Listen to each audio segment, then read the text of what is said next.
Welcome to Grawlix Nights, the Grawlix Podcast live show. I'm Randy. I'm Melanie. And I'm Jesse. And Savannah says about time because that's the routine. That's what we're in now. Yep. That's how we know it's time, when Savannah's annoyed that we're not on yet. Yeah. Tonight, we're going to talk a little bit about, now two of the three of us have seen Army of the Dead. Jesse, I don't think you have yet. I have not. Nope. Zack Snyder's latest masterpiece, his latest opus. I watched the 400th. Was it the 400th Honest trailer thing? It was about the DCEU, and what they said about Zack Snyder is that he's the first person to ever make a full-length feature trailer. Right. Yes. Yeah. Yeah, it's something about those cool shots and trailers. What if you could do that for 4 hours? It's about true. That is actually a really good pinpoints kind of why I have beef with some of his movies. So we'll talk a little bit about that. It's also his return to zombies after the generally universally kind of appreciated Dawn of the Dead remake he did. Mm-hmm. Right. And then we're also going to talk about, there's been some trailers. We actually got a proper Eternals trailer. The Shyamalan is back. It's a Shyamalan. It's a Shyamalan, and I can't do it. I was trying to combine his name with Phenomenon. Oh. Phenomena. It's a Shyamalama. That's Shalamana. Da, da, da, da, da. Shalamana. So he's got a new movie coming up, so that's gonna be fun. So we're gonna talk about that. Yeah. Paul's ready to get freaky. Good. It's not Friday. Freaky Thursday doesn't work as well. No, but you're less likely to get sued by Disney. That's true. I can't believe, what was that movie, Melanie? I can't believe they were actually going to call it Freaky Friday the 13th. Yeah, it was just Freaky. They were actually going to call it Freaky Friday the 13th, which is so funny. No. It would have been, it's a perfect description of it, though. It is. You know exactly what you're getting. Yeah. It's a little on the nose. Tweaky Thursday. I don't like that. I don't like that at all. Could be. Sorry. What? Thirsty Thursday. Yeah, that's a classic right there. Too. Yep. Well. Yes. So that's what. Yeah. Otherwise, you know what? Honestly, approaching tonight, I was like, we don't need a topic. We don't need Who needs a topic? Not these guys and gal. Nope. We can talk. Really, Sorry, I was gonna say we can talk about a commercial for 3 hours if we put our minds to it. We probably will. It's called Old. It's by Shyamalan. Also, how I feel on a daily basis. Whoa. Savannah watched Citizen Kane. Oh my gosh. Me too. Sorry. What'd you think of it? I'm a little surprised.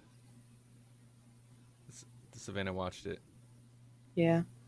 But maybe it just slipped on and amongst her various I'm sure thrilling documentaries that she watches all day, and just she didn't notice. It actually does kind of have a documentary style now that I think about it. Yeah, and she likes old stuff sometimes. I Love Lucy. She's all about that.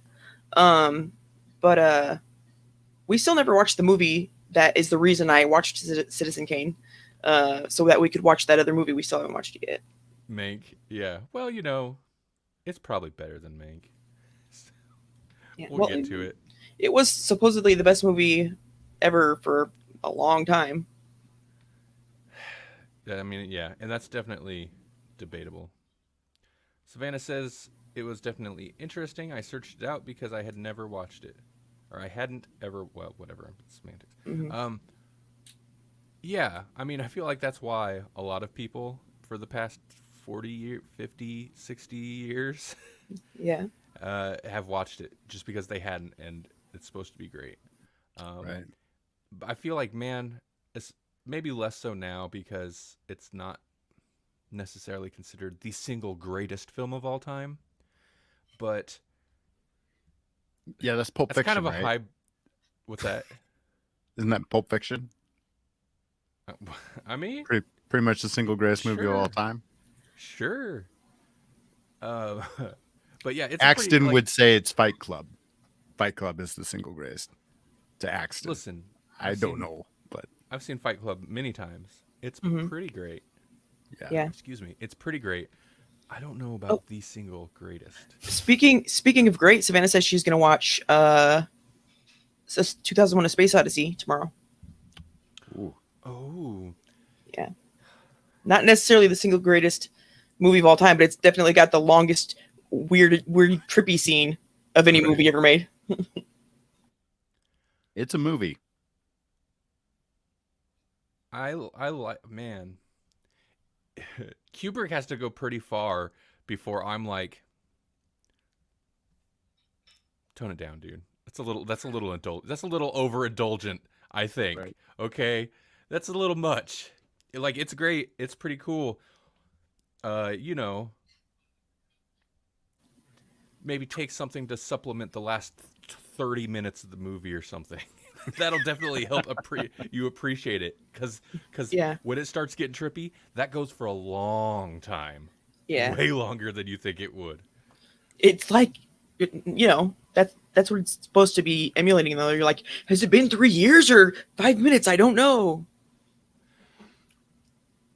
I definitely appreciate the commitment, and I appreciate the idea, appreciate the idea of like it's an experience movie. Hmm. It's just it makes it more difficult to go back to and revisit very often, though. Hmm. I like the way that they did it too, because didn't they have like, I don't know how many, like tons of hours that they did like slowly filming across some like weird stained glass or something? Yeah, the way they did the visual effects in that movie, I mean, other than the kind of groundbreaking, mind blowing space stuff, just the like crazy trip out stuff that happens. Yeah, that stuff is wild. It's pretty interesting to watch them film like this. I don't remember the name of the guy, but they had, this guy filmed basically a bunch of things that Christopher Nolan kind of recreated in a way for Interstellar, but just like, yeah, filming these crazy glass and lights, and it's very wild. Hmm. Just remember, computers didn't do movie stuff at that point, so So they pretty just impressive effects. ran a camera along it super slow for like 40 hours or something. Yeah, around like across lights and stuff. Yeah. This makes me think, like, what is the most rewatchable Kubrick movie of all time? Is it The Shining? Yeah, I think so. Because like Yeah. you can't just sit down and watch A Clockwork Orange on repeat, or at I've least only you ever watched it shouldn't. once. No, Be you honest. yeah, I was gonna say it. Nah, I don't think that'd be good for you, but I do like You A know what? Clockwork Orange. But yeah, no. Now that I think about it, it's actually pretty easy for Kubrick to push me to the point where I'm like, whoa, whoa, whoa, dude. Whoa, okay. Yeah, I mean, like thinking about it, it's like rewatchability. Like most of these movies, I need a break. You know, Mhm. You haven't seen A Clockwork? How did you? Oh, How? I don't know how Savannah hasn't Savannah. seen it. Yeah, just start there's a suggestion right there. See that once. running through Kubrick's like most well-known movies, Hmm. and you'll hit several iconic movies right there. Yeah. Full, Paul says Full Metal Jacket. You can watch Mhm. over and over. I've known people that can. I don't. I've definitely seen the first half way more times than I've seen the entire thing, for Mhm. whatever reason. See, The Shining has that like element of fantasy, or like, so that I can escape into that. But Full Metal Jacket is way too real, even the trippy Right. stuff. I apparently made Savannah watch that when she was 12, which is the kind of thing that I would do. But yeah, it's a great movie. And yeah, especially the first half, which kind of sucks for a movie when you're like, the first half of the movie's great, the second half is kind of but I am in a world of Grawlix. yep. Well, and it's not that the second half's bad. It's just not as impactful. In the first half, yeah, there's real stuff, but the second half's like, oh no, we're actually gonna go into the war. Yeah. Okay. Right. I liked the weird humor of the ridiculous drill sergeant, and kind of the drama of that situation. It's fine. It's real, but it's also kind of like separated. But then let's go to war. It's like, oh, okay. Yeah. My 12-year-old mind was depressingly blown. Yep. Paul had mentioned The Rocketeer. I don't know that I'd say it's iconic, but it is actually one I've kind of been meaning to revisit, because I've heard lots of people say, you know what? That's actually a good movie. That's kind of underrated now. It's the same guy that did the first Captain America movie too. I didn't know that. Oh, really? Yeah. Yeah. Savannah, Period piece is that guy, I guess. Warriors, come out and play. Yay. She wants to watch the Warriors. That's solid. The Warriors. It's a weird one. Yeah. It's fun. The Warriors is probably the most fun of if you can dig it. I think we already watched the most fun movies when we were young because, we could. So, I loved Labyrinth and all the kid ones that were great. I loved all those, and we saw all those, so we're fine. I will say, just to chime in on what Jesse was talking about a moment ago. Yeah, I would agree. I think The Shining, most watchable rewatchable Kubrick. And part of that, because it's still got the Kubrick heaviness and stuff, but part of it is it's still a horror movie. Right. And has, even though it's a bit more psychological than some horror movies, it still has like the horror movie popcorn thing going on. Like, let's eat some popcorn, watch a horror movie. The Shining is heavy, but it's not so heavy as it's not like Hereditary. Maybe I wouldn't feel that way about, sure, it's a horror movie, but that's not like, yeah, popcorn, Hereditary. Oh God. Right. But yeah, I don't know. I agree. I would eat popcorn at Hereditary. I would eat popcorn at anything. I know, but what I mean is like a fun popcorn flick, as they say. We did not eat popcorn at The Passion of the Christ. Felt a little weird. I've never seen that one, actually. I haven't either, actually.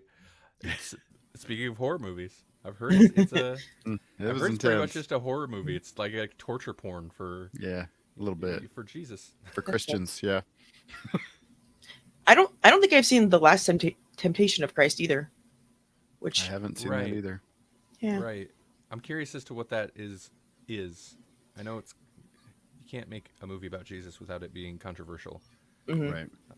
Savannah says she has no interest in watching Passion of the Christ. Yeah, I'm just not. Mm-hmm. Plus, I'm not going to get into that. As I said, plus, Mel Gibson directed that thing, and he said some stuff. He did. Mm-hmm. He really did. But he was also Mad Max. I'm not going to stop watching Mad Max. Also, iconic movie, Savannah, Mad Max, Fury Road. Well, yeah. But okay, Road Warrior, the second, all of them. Just watch them all.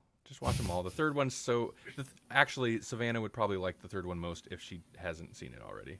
Yeah. But it's the worst. Apocalypto was great. Yeah. Apocalypto was all right. It's pretty decent. Mm-hmm. Not something I would want to watch every day either, but yeah.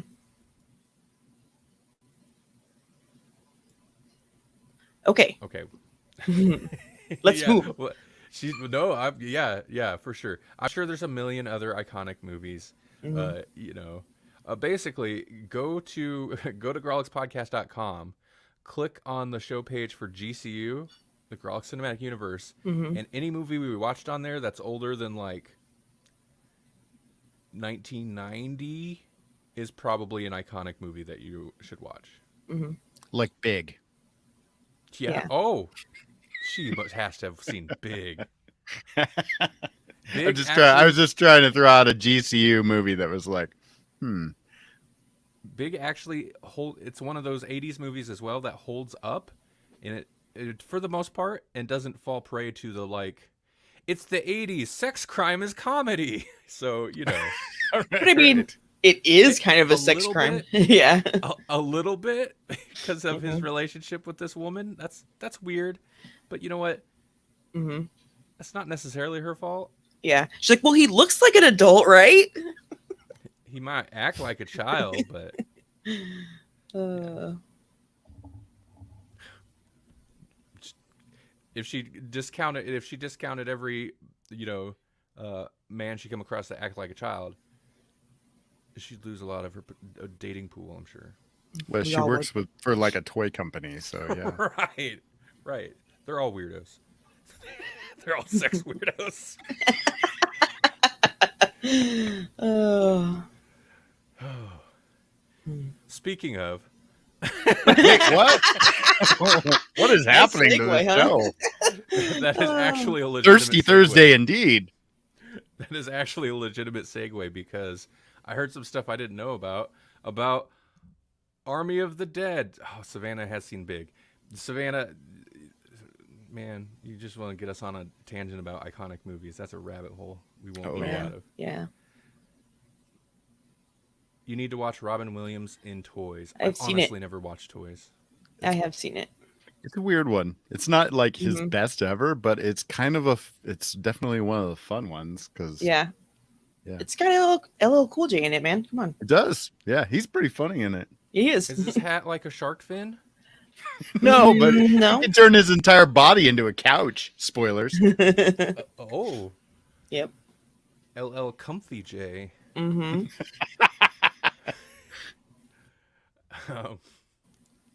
What is the show even? Yeah. Who knows?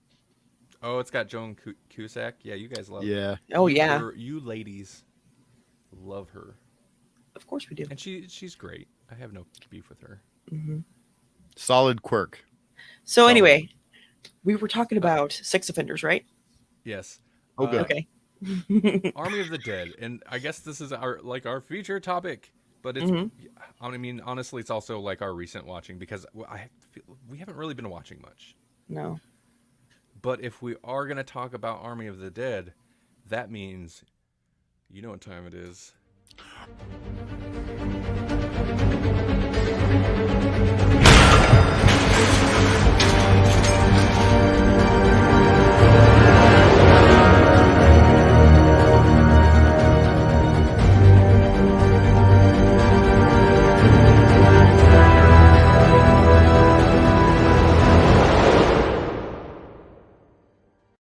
Yes. Yes. Snyder Watch. I didn't even know this was happening. Oh, Paul says he actually looked forward to the Snyder Watch. I thought you might, Paul, and that is a reason. That's why I have not logged it on Letterboxd yet, because I know you complain because it tweets my reviews and it's a spoiler for you. What is that called? It's the syndrome where was it Stockholm? Have we Stockholmed him? Yeah. Yeah. Is that what happened? I think Zack Snyder Stockholmed us all. Stockholmed our hearts. That's not a good thing, is it? No, it's not. Okay, so let me pull up some pictures and info about this thing. Everybody knows what it is, but sorry for the typing sounds.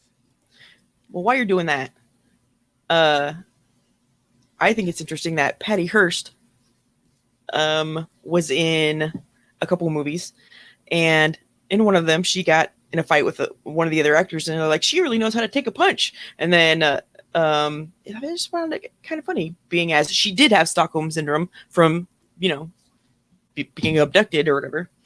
And I think it's nice that people can continue on with their lives and you know, make funny movies.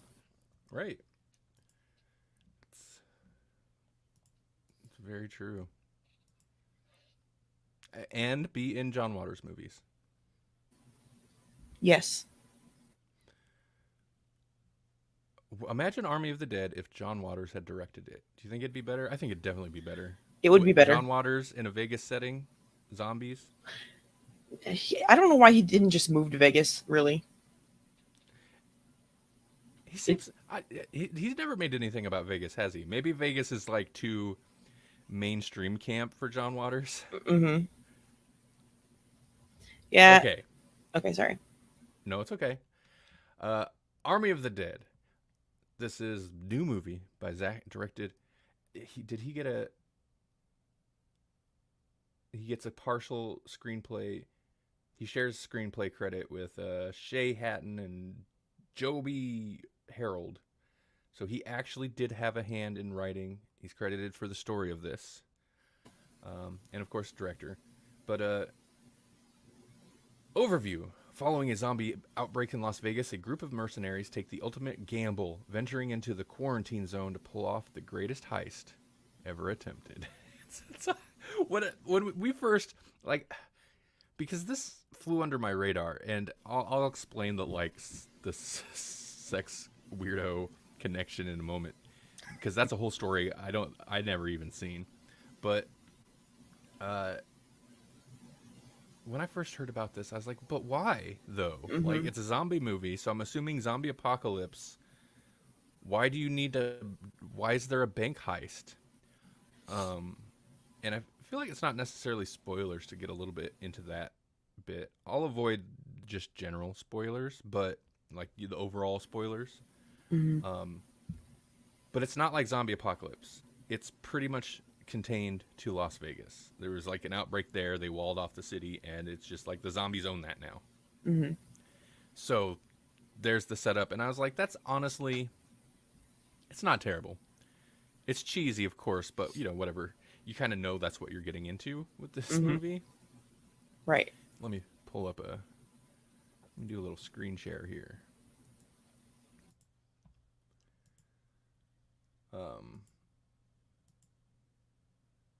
Yeah, of course, there's good zombie makeup. Yeah. So, Dave Bautista is our main character, I guess, kinda, sorta. I mean, technically he is, but also, like, he's the most non-character out of all of them. Yeah. Okay, Melanie. Mm-hmm. What did you think of this? It was fun to watch. If I wanted to like take it somewhat seriously, I could have torn it apart a million jillion different ways. Like, you know how everybody was very upset at that last Indiana Jones movie because he hid in a was that one when he hid in a refrigerator from a nuclear blast? Because of whatever that movie was, and they hated it. This makes that look like brilliant. So there's that, but it's made. I mean, it's kind of made to be stupid fun. So you know, in when you look at it like that, it's not necessarily as bad. Yeah, the main character wasn't much of a main character. I think we spent less time with him than we did with every other person in the cast. And that's fine too. Whatever, it doesn't matter.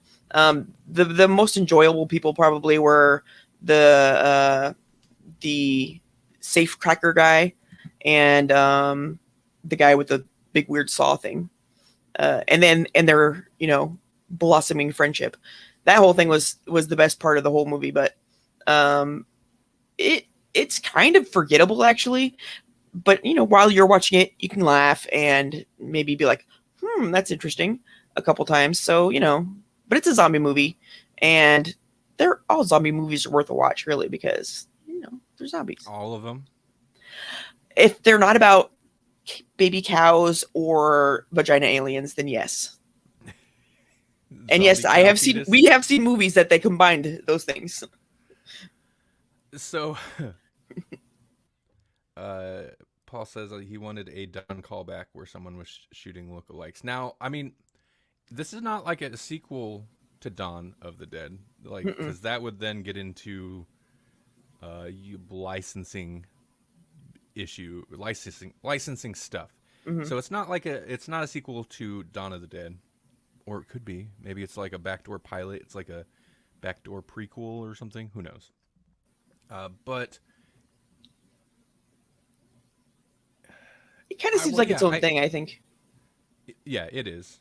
Well, until the Dawn of or Army of the Dead cinematic universe rolls out, because there's already like comic books planned, and there's animated Netflix shows, because this is a deal with Netflix. I got to tell you about the spin-off, well, not spin-off, but the cameo, or I guess it'd be a marketing stunt. I don't know what it was. Suffice it to say, it's already being hailed as the worst thing in professional wrestling. They tied in this movie with a match at the last WWE pay-per-view, where they had a lumberjack match, but all the lumberjacks around the ring were zombies, and then at the end, the guy that lost was then devoured by zombies. What? And it's being reported on. I can't remember. I think it was like the New York Post, maybe. I don't know. Somebody reported it as the worst thing WWE has ever done. Yeah. Really? They've done some pretty bad stuff. Yeah. Yeah. I mean, certifiably dumb. But this apparently was the dumbest. Huh. Well. Thanks, Dave Bautista, for being an actor and a pro wrestler. You did this. yeah, I'm gonna blame you tiny somehow. Little glasses on your big weird head. So I went into this with an open mind, because I was like, we hate on Zack Snyder, and I mean, we have fun, I guess, with his movies, I should say. And so, I'm not going to go into anything looking to tear it apart. So open mind, and for the most part, yeah, it's not. The aspect of it that really works is that you know what you're getting into. It's not trying to be poetic or serious. It doesn't have, Superman getting talked to by a priest about Jesus, and then like doing the pose, and like, it's not none of that. It's Las Vegas bank heist zombies. There you go.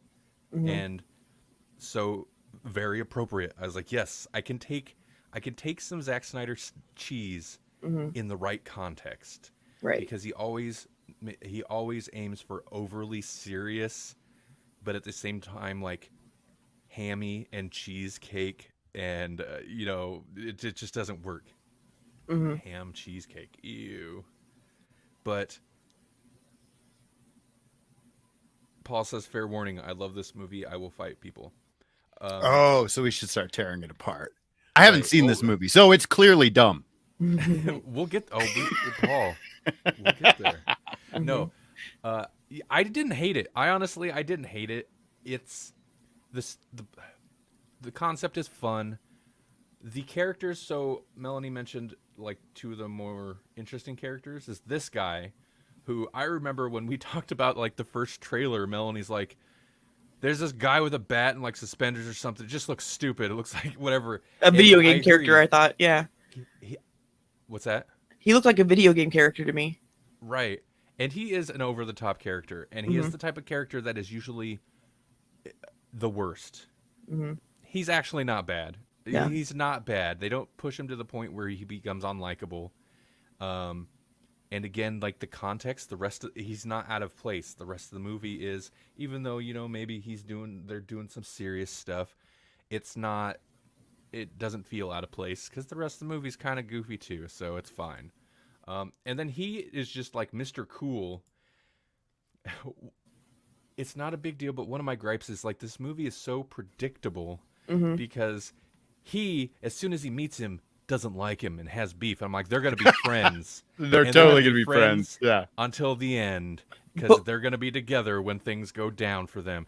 And Mhm. I'm not gonna get into spoilers, but yeah, it's exactly that. It's exactly that. This movie is so predictable, which is fine. Interestingly, and I hadn't made this connection. You want to know part of the reason why it's so predictable? And the Red Letter Media did a review of this, half in the bag on this, just recently, and pointed this out. It's because we've already seen it. It's called Aliens. Look at that! Like it is so much of an homage to Aliens that it's almost questionable. I wouldn't have considered it an Aliens because I mean they might be trying to homage, but it's not anywhere near where Aliens is at. Did I say it was anywhere near? I'm just saying anything that tries to be Aliens isn't gonna be Aliens. But if you want to try on some tropes, zombie movie is the perfect place to do it. That's true. and it's fine to do that. It's totally fine. But like, if you don't, first off, if you don't watch Red Letter Media, I don't know what's wrong with you. Go watch it. They point out a bunch of the similarities, right down to her character, just everything about her. This guy is like the tag-along Paul Reiser who's working for the people that sent them there, and surely he's not up to anything suspicious. Mm-hmm. Which they lift lines of dialogue, which is fine. They can homage stuff. But it would have been better if he seemed like a nod to Shaun of the Dead. The suspenders guy. That's Yeah. an old comment. Sorry. Yeah. Really? Well, I mean, he's foreign. I'm sorry. Yeah, with that. He's German. Yeah, I know. There's no Germans in Shaun of the Dead. Thank you, poster designers, by the way. This is going to make... Where'd it go? A very nice episode cover. Thank you. Yeah. That color scheme is right up my alley, man. Right, yeah. That is the Grawlix colors. The rep in the Grawlix colors. Of course, we just took like... We basically took printer colors like cyan, magenta. It's exactly what I did, yeah. Anyway. So it would have been... I think the movie would have been a lot better because there are elements of it that are so, like, you just see it coming. Mm-hmm. And sometimes I'm sure it's kind of intentional. It's like, I mean, that's what you do in these kind of movies. Like, this guy makes a comment about this monster, specifically about this monster he sees. I wonder what monster's going to kill him later. Yeah. That type of thing, you know? It would have been better if it would have set those things up, and then at least a few of them subverted, Mm-hmm. you know, flipped it around just to do some surprises. I don't know. The thing that I was kind of surprised about was the most bad butt person, in my opinion, in the whole movie was the first person who died in their group.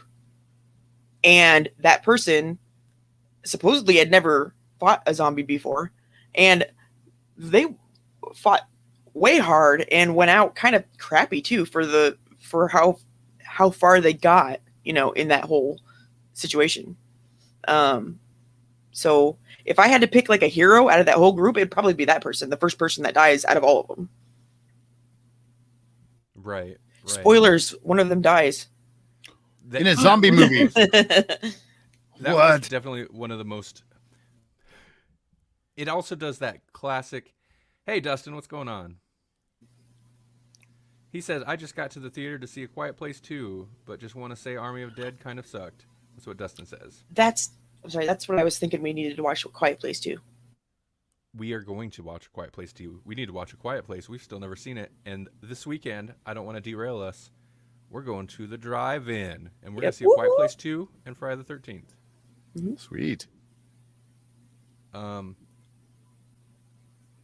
Really, Paul? You're okay. First off, Paul's about the Shaun of the Dead is not because he's foreign, just that whole everyman zombie fighter as opposed to a militant. That's such a stretch to go Shaun of the Dead, or every other zombie movie that doesn't have military in it, which there aren't tons, but there are some. That's a stretch. The daughter is his favorite and most relatable. Everything.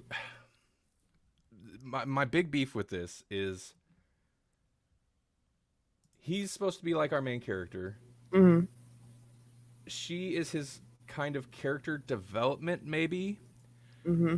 She spews some stuff literally. Nope, can't get into spoilers. She spews some stuff out of nowhere that's supposed to give like emotional weight to things. Literally, like, you don't. I'm gonna get into slight spoilers. Out of nowhere, she's like starts telling him like, why weren't we ever the thing and blah blah blah. We could have, like, I was just waiting on you. We could have been doing a thing. Blah blah blah. Thanks, Dustin. Out of nowhere, most of the way through the movie, this is not a thing that, as far as I could tell, was established. And then in that very same scene, that's kind of a big spoiler because whatever, but that's a good example of like when it tries to do movie stuff, do plot stuff, do character stuff, it is the laziest. Laziest stuff to where I'm just like, just don't. Yeah. We don't need it. We don't need 2 scenes. Oh, sorry, maybe 3 scenes with our supposed main character trying to connect with people in his life. Right. When the rest of the movie couldn't be interested to that you're just like, oh yeah, shoehorn this in the laziest way possible. And it really has no effect on anything else happening before or after it. Just don't do it, man. You don't need it. Okay? You don't need it. It's just dumb. Yeah. I wish I... Go ahead. And I mean, I don't know if he just didn't want to be in the movie much or whatever, but he was the least or not necessarily likable, but he gave the least to the movie, the supposed main character. So I don't understand why you want to focus on that. Just let the cast just all be individuals and have their quirks or whatever, and don't try to force him to be this weird, like, I'm funny and lovable maybe if I could land a joke. So I don't think Dave Bautista's bad in this. He has an interesting, and part of it is those glasses. Let's take a look at him again. We gotta take a look at those glasses. They need to make special bigger frames for his face. They really should. But he does have the little behind the head strap like a little kid does. And that's cute. Paul, that's why I like the daughter. She had one goal and was super determined to see it through, and it was a good goal. It was stupid. Everything about what she did was stupid, and she was going to get everyone killed.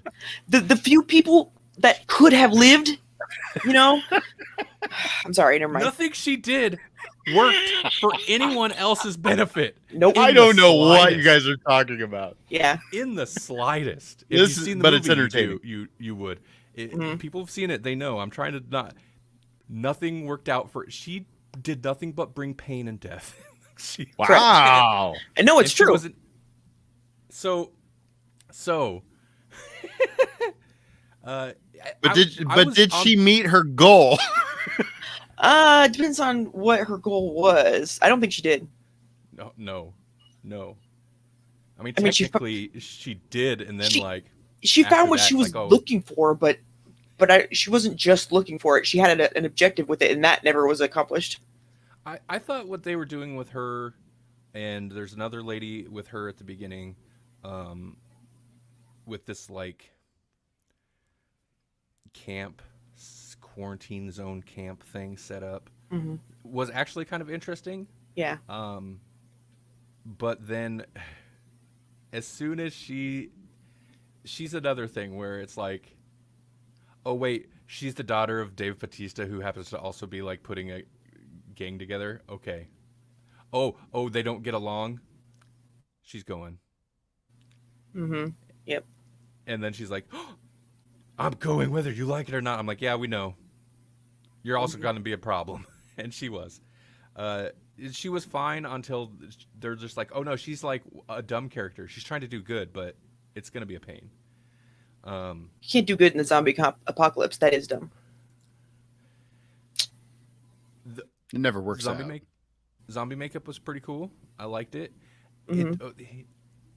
Again, we're not gonna just crap on this movie, or I'm not, because it did interesting things. It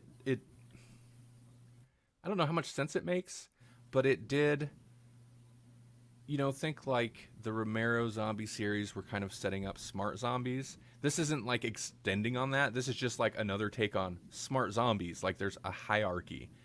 When they say army of the dead, it's an army of the dead. There's a rank and file, apparently. Mm-hmm. And also there's some weird stuff that it alludes to that doesn't that they don't really fully elaborate on. But then again, yeah, he's crafting his own universe with this because everything's got to be one. Right. So I'm sure we'll find out more about it. Or maybe not. I mean, maybe he's just going to be like, here, let's make a trailer for some movies that aren't going to happen.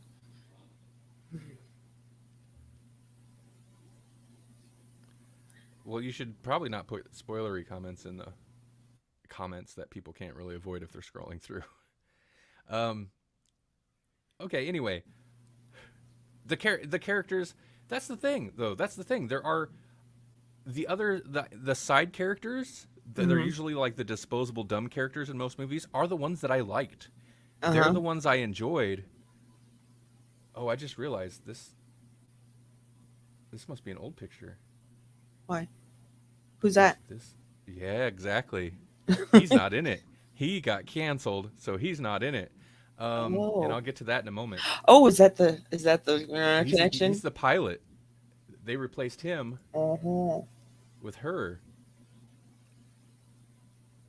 And which is super interesting. But I was going to say, the main characters that have any kind of the main characters that are supposed to have any like emotional weight, they actually are kind of supposed to be important to the plot, are the least interesting. And all these like, it's a little bit, they're cheesy, a little over the top comic booky type characters, are the best ones. They're the most interesting. They actually have personality, and everybody else was just kind of bland. So it's a weird decision to go that way. And they made the main character pretty stupid too. Like with his relationship stuff, there's a whole bunch of stuff when you're like, really? That's all that it is. It's just he's a moron about it. Yeah. That's kind of disappointing. He's not proactive. People just come and tell him emotional stuff, and he's just like, "Oh, I didn't know. I thought this. I didn't know." And then somebody else just comes and tells him emotional stuff, and he's like, "Oh, I had no idea." It's like, dude, yeah, you're just sleepwalking through your life, man. It's basically him with women having emotional stuff at him, and him just being like, that is basically the movie, yeah. And then there's zombies too. So he played Drax again. Yeah, kind of. Drax has more personality. He does. Oh, I had said though, I like him, and the way he plays it, I don't dislike. It's just I feel like he's not given enough like personality, but he has this weird, almost like insecure, bashful just way about him, and maybe it's his face, maybe it's those glasses on his face. It's probably the glasses. But it's just so interesting to see that kind of like quality in this big, ripped, beefy dude. I kind of like that juxtaposition. That said, like, Snyder loves him some muscle, man. He can't help it. He just loves it. Not that there's anything wrong with it, but he loves putting muscly dudes in his movies. He made 300, and the muscles weren't enough, so he CGI'd muscles on top of their real muscles. He loves muscles, okay?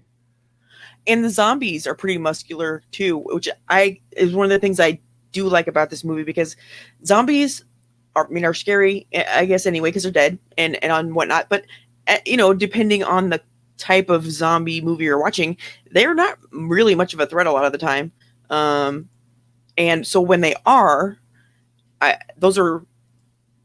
I mean, this isn't really a scary movie, I would say, but when you have a zombie that's more of a threat, it makes it more like, makes you more anxious and more. It's a more of a thriller. Right. But yeah. I was trying to find her. Tig Notaro. Oh, and I wanted to comment. Paul said it's a great blood fest. The wall death at the beginning blew my mind. I didn't think I didn't think Snyder would go there. It is gory. It's got. I mean, it's usually like CG gore, but it's got some pretty hardcore gore in it. They got some animatronic gore in there too. That's true. That's true. And which is good. Like, it's a zombie movie. It's nice to see a zombie movie embrace just like, we're just going to be fun and gore. Mm-hmm. And that's pretty much what it is. So I like that about it. So this Tig, she's the new pilot in this. Yeah. Okay. So I honestly don't know. And the story had flown past us. I'm a little surprised. I'm not totally surprised, I guess. But basically, the guy who had been cast, where was he? This guy is also like a comedian guy, and stuff come out about him. I don't know what, because we usually don't cover those stories. And also, anytime I seen anything about Army of the Dead, I was like, I don't care about whatever. Well, who's that? Zack Snyder? Nah, I don't care. Until this last year, and then I pull it all in. But so I didn't know anything about this, but I think they had filmed it. They had filmed all his stuff. Some stuff came out about him, and so they're like, we got to get him out of there. So then they replaced him with another comedian who's I know the name. She's great. She's in Star Trek Discovery, and she plays like she's got an acerbic wit, and she just delivers it dry, and it's awesome. That kind of seems like her thing. Yeah, I've heard her name a million times. I've seen what she was in The Office. Like, does she weld?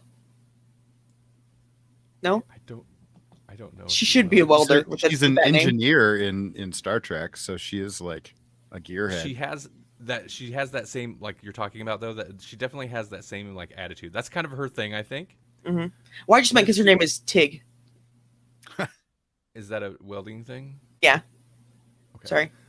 That's a very niche joke for our welding audience. Well, I don't know. You're welcome, welders. It's fine. I was running with it and making it more of a joke. Yeah. So she filmed all of her stuff. Like, I think at one point she was asked about Dave Bautista. She's like, I don't know. I never met him. Because she filmed all of her stuff after. They filmed her on green screen, and at the time, like the Red Letter Media guys said it stuck out to them, but I think they knew about it. I didn't know. I didn't notice at all. I guess thinking back on it, I guess there are a lot of shots where it's just her, but they filmed her, green screen, and then like matched up the footage and kind of put her in there. But there are also times, Savannah loves a welder. There are also times when they digitally composited her over the other guy, because there are footage where she's with them, and it didn't stick out to me at all. It was pretty well done, because I had no clue. Not. Go ahead. It's helpful that they're all in like military outfits and vests and stuff with carrying things. That should make it a lot easier, I would think, to just swap them out, because they're all kind of wearing the same outfit. Right. And it looked like there were parts where they did like have to do some, let's put her face on whoever was there, maybe change up a couple things, but they had to digitally, overlay her on the person in the shot in the background, because there are shots where she's there with all of them. So it's super fascinating to me that she's like, I don't know. I didn't meet them. But yeah, that was pretty well done. I was surprised to hear about it. But also, if there were a character that they had to do that with, she does get put off by herself a large part of the movie. So maybe that's not how it was originally, but it makes sense. I did think it was, I guess, a little weird that like we just cut to her and she's like what's going on, blah blah blah, and it's like, oh well, yes, everyone else has got to like deal with zombies, and she's just like waiting. Mhm. Actually, now that I think about it, maybe it's a little more obvious, but No, I mean, if there was going to be a character that they had to refilm, that was the perfect character for it to be, right, for right. sure. Okay, what was the other thing? That's pretty much all I don't have much to say more about the movie. It's not bad. It's not bad. The ending is dumb. I was like, oh gosh, but it's fun. It's fun enough that I would say, yeah, give it a watch. Give it a watch. Um, Hmm. yeah, that's all I'll say. Do I go three? 3 stars? I don't know. I can't. I don't know that I can go 3.5. Don't go three Maybe and a half. don't. Three's a solid No. movie. Yeah, Three's 3. three is as much as this movie deserves. I'm sorry. I mean, I it's good enough, but just enough. It's not So actually. last time, did you give Mortal Kombat 3.5? So where does it fall comparatively? I don't think I would say entertainment value. This might be slightly more entertaining, but like it in terms of like a good movie, it's actually worse, which is kind of crazy. But Mortal Kombat at least has some kind of a history or something. I don't know. This is kind of all feels slapped together a little bit. Yeah, you're right. I don't know. I, I definitely think that this might be more fun. Like I might be more inclined to watch this again over, before like Mortal Kombat. Yeah, I will say they only had the one character that was fun. This one has like two or three characters that are kind of fun. Um, so this one, yeah, it's a little more enjoyable. But I'm still gonna go 3. Paul says okay. 3. Paul, is that for 3.5 for you, or is that you recommend a 3.5? He's voting for your vote. Wait. I'm gonna go 3, but it's not terrible. There was some fun. There's just little things like the one. Okay, so the one guy, where's he at? I know this doesn't do any good for the audio listener. Sorry, but the guy who initially didn't like the safe cracker, who you're like, oh, he doesn't like him specifically for some reason. They're gonna be friends. Um, Once you kind of get more of his personality, it's pretty late into the movie, and I was like, oh, why wasn't he cool like that more? Like I kind of want more of this guy now. But so it's little things like that. Give more of the better stuff and none of the bland attempt at drama. Is that You you know, don't even need it. mhm. You know what the best part of this movie was though? Spoiler: they have a zombie tiger. It's pretty Yes, freaking awesome. they do Yeah, have a zombie tiger. They zombie should have tiger. led with that. I know, right? Forget Army of the Dead. Zombie Tiger. So just zombie tiger Yeah. king. Ooh. Or go with zombie stripes. Hmm. There is like a Right. zombie king of sorts. Military thing. Tie these It's things a together. double meaning, Hmm. your stripes, and you can't change it, the tiger's stripes. That's a metaphor. Yep. No, it's gotta be more. It's gotta sound more basic though. Zombie Like Drax strikes can't force. change his stripes either. Like, or Cheetah can't. He's just Drax. It's just Drax. Yeah. It Mhm. would have been infinitely more entertaining if he was playing that character in this. Mhm. That Someone would've been should have great. thrown something over his head like right away. Like that would have been a funny Easter egg right there. You make it sound like he's a Dalek, like you just throw a blanket over it and then you can get away because he can't see you. Why is it so dark in here?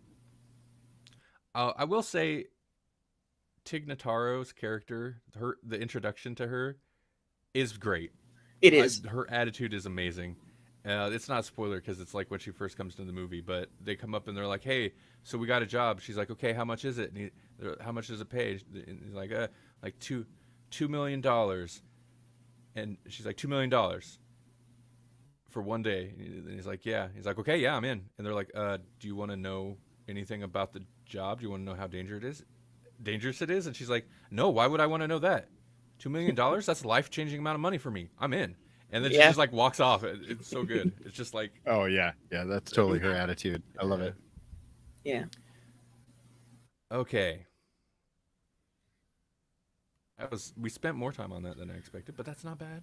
It's good. Give the people what Paul wants.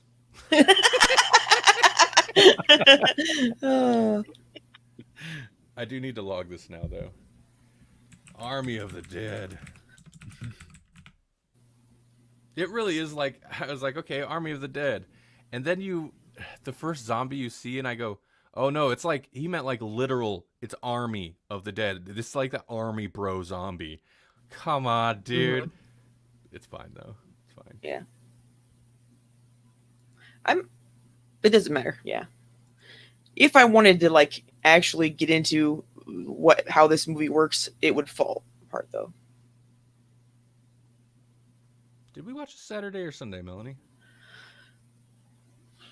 Saturday, I believe. Cool. Thank you. You got to backdate your review. Yeah. Yeah. Gotta be as accurate as possible. Yeah, every movie I've watched for the last, since like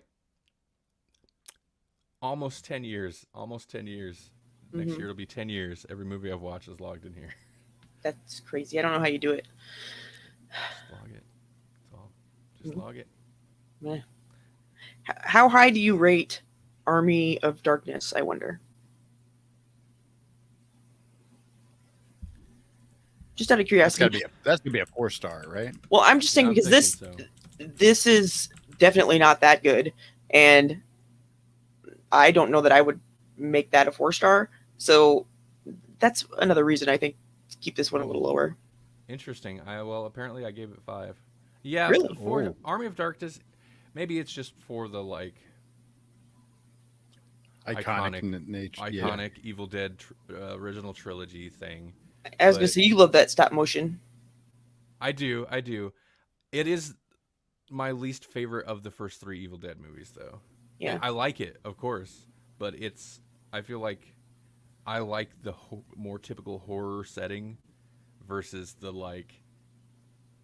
tone Fantasy. is very different Mm-hmm. for this one, for the third one. Yeah. So, what did I give Dawn? Which one? I'm assuming Zack Snyder's Dawn of the Dead. See, now the problem is, this is why I always say it. Well, I'll just tell you right now, if it's the original Dawn of the Dead, that's 5. But 3.5. 3.5 is what I gave it. See, I was thinking 3.5 or 4. 4 at the top. I mean, like I like it, but yeah, it is more of a 3.5 for me as well. Just because it's the same movie, only modernized. So, it being a remake of Dawn of the Dead is a knock against it, and so it's got to like work up from lower. But also, like when I first saw it, I didn't know who Zack Snyder was, so at least that wasn't really at play. Right. No, it's a fine movie. My main issue is like the characters. None of them are likable. Like everyone sucks in that movie. Mm-hmm. Not that you have to have likable characters, but it helps to kind of be on board with any of them. And I think the ones that you're supposed to be on board with, I don't really care about those characters. Yeah, and no, it's good because the female character from the original sequel, whatever, was like strong and independent, and that's a good thing for women to be and to be portrayed as in movies. And I don't think she was written that way either, but so that's good. And I don't feel like in the remake it was necessarily there quite as much. Yeah, I mean, she was fine. She wasn't. She definitely wasn't Barbara. So long as they do better than Barbara in the original Night of the Living Dead, they're fine. That's not hard to do. But it's hard to do a woman character better than Barbara. You said it. I didn't. No. I know what you meant. God, the remake, the 1990 remake of Night of the Living Dead is actually really good. It's like one of the most underrated remakes of a movie. Nobody's seen this movie. I mean, people have seen it, but if you haven't, it's directed by Tom Savini, or a sex machine, as Melanie refers to him as, because that's who he played in. What was it? The one where Quentin From Dusk Tarantino's a Till Dawn? vampire. Yeah, Yeah. Dusk Till Dawn. Anyway, iconic monster gore. He did the makeup for the original Night of the Dawn Living Dead. Yeah. Or no, not the first one, huh? Yeah. But anyway, that movie intentionally starts Barbara off at the same place and then just 180s her character 100% as the movie goes on, and it's really good. We're off target, we're off track, but yeah, in the Dawn of the Dead remake, the character we come into the movie with, the main like female character, she's okay, but she's not particularly strong or weak. She's just doing her thing, I guess. Yeah. It's good enough. To Paul's point here, I think it sounds like your rating is fairly consistent, though, because if you're going to compare the two, Army of the Dead and the Dawn of the Dead remake, it sounds like you would rate Dawn of the Dead a little higher than Army. Yeah. Yeah, he says because ratings comparisons between the two Snyder films are a good metric for each other. Mm-hmm. Yeah, sometimes it works. Also, though, like, I don't know, I gave Tenet 3 stars. So Tenet is just as good or as bad as Army of the Dead. So I don't know. Well, that's actually, I don't know that I disagree with that. Now I think about it.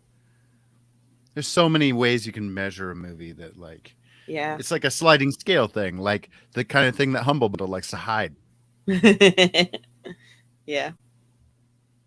Well, here's something. The Platform we talked about a while ago. It's like a French movie, weird sci-fi thing. 3.5, same as Mortal Kombat, but they're very different movies. And I think I like The Platform better than Mortal Kombat. Mm-hmm. But yeah, I guess I don't know. Zack Snyder's movies, some of his movies, especially the zombie ones, are similar enough that maybe the rating comparison works. But if you get into like a Zack Snyder movie and Bill and Ted's Face the Music, or that'd be tough. Those would be a weird comparison. Mm-hmm. I will say that the Zack Snyder zombie movies, at least if not his other ones, are the kind of movies that you could have playing in the background at a holiday or something, and everybody would probably like not be upset about it. I mean, well, and not necessarily if you have little kids, but I mean, you know, it's okay. You know, it's not. It's not fun. a Rob Zombie movie, right? Rob Zombie movies at family gatherings. Woo. Depends on your family, I guess. Yeah. Zack Snyder also has a thing for zombie fetuses. Just saying. Yeah. It's a very different kind of zombie fetus in this one, though. Spoiler. Mm-hmm. That's how you do spoilers, right? You say it. You just say spoiler after you say the spoiler. Yeah. Yep. Okay, I lost my notes. Where'd they go? You just be like, you should see the next movie. Everybody dies. Mark Ruffalo all over this thing. Yep. Okay. Let's talk a little bit about trailers, and then we should probably wrap it up. Yeah. I didn't know most of these, with the exception of Eternals, I didn't know were even a thing. But I want to start with, and mainly because I remember when we did a G.I. Joe comic on the show forever ago, Snake Eyes was a character we talked a lot about. Mm-hmm. Right. Snake Eyes, G.I. Joe Origins. Oh, everything about that title tells you it's going to be so good. Every time they're just like, something Origins. You know it's going to be so good, right? You know, it's funny that we're following up a Snyder movie with this, because watching this trailer, I was like, this is what if Zack Snyder and the Fast and the Furious people made a ninja movie. Like, if they redid Shang-Chi, this is what it would be. Mm-hmm. This is like the Snyder Furious cut of that.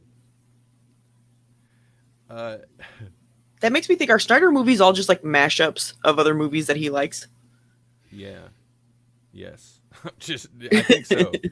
I think they might be. You know, in the past, is this 300? Yeah, yeah. 300. In terms of that, 300 probably feels the most original, but it wasn't based on other movies, but it was based on a comic. So Oh yeah, that's right. he It's an had, adaptation, so Mhm. yeah, It was probably like half wrestling and half just for the muscles, and half like old. What's that one movie with the Medusa and stuff? I don't know. Never mind. But like Jason and the Argonauts or whatever, yeah, that kind of thing. yeah, I see I it. will say I'm always like he's got amazing visual style, and his movies are very visual and stylistic. He was the actual like cinematographer on Army of the Dead. It was okay. I mean, it wasn't Mhm. bad, but it definitely wasn't.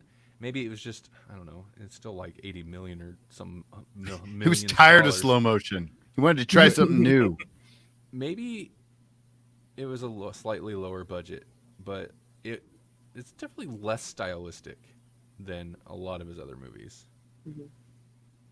But I guess you got to kind of like play things different when you don't have some studio with the hundreds of millions of dollars. Like, here you go make a cinematic, go make superhero cinematic universe. Yeah.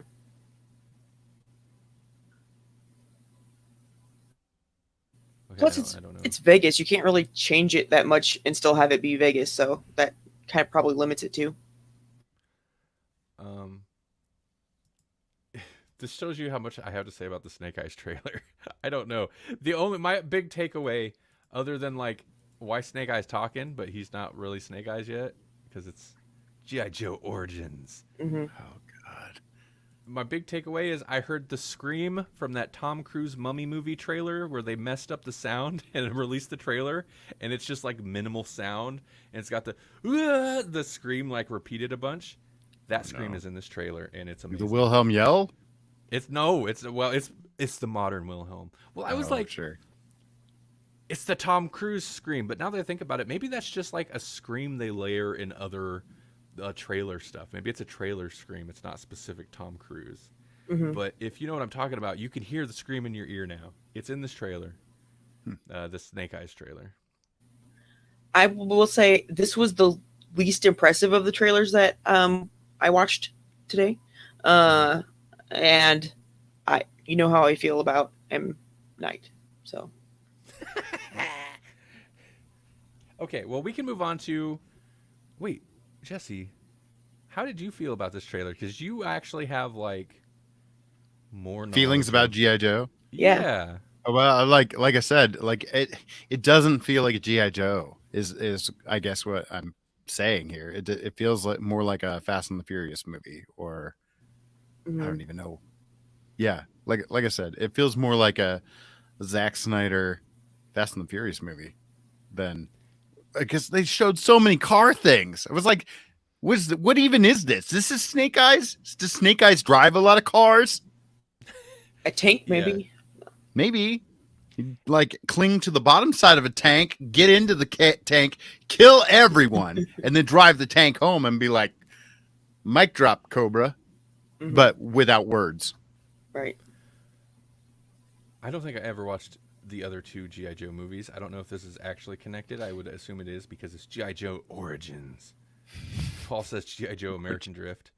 Right, exactly. It doesn't. It just tonally doesn't. I don't know. Who knows? Maybe it's just a really bad trailer. But like, I didn't get any impression that Storm Shadow is involved at all. Like that's a huge part of Snake Eyes' backstory. I don't know. It looked kind of cheap, but I don't know. As the trailer went on, it didn't look as bad. But the first couple of like action special effects shots they show in the trailer, if it's not just cheap and looks that way, it's not a good way to open your trailer. People are like fighting on a car going down the road, and it looked so fake and kind of cheap. Yeah. I Yeah. was like, ooh.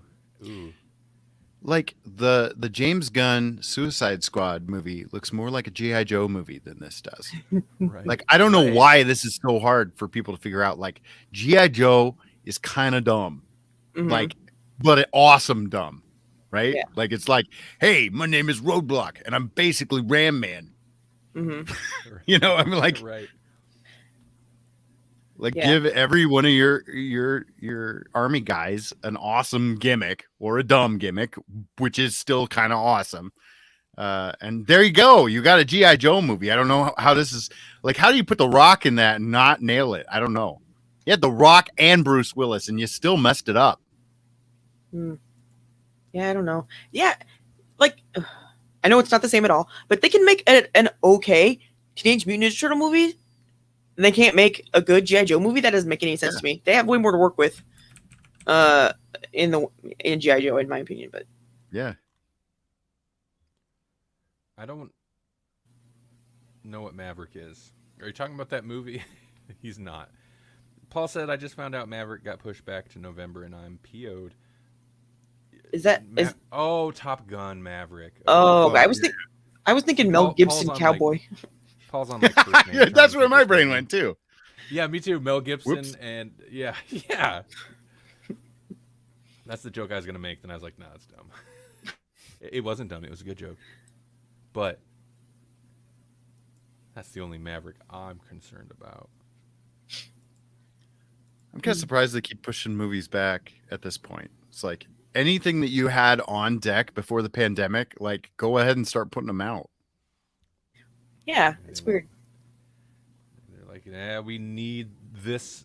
We need to make this much in order to recoup our losses or something. So Loki is going to come out before Black Widow, which happened before Phase 3 Yeah. or at Phase 3. I don't know.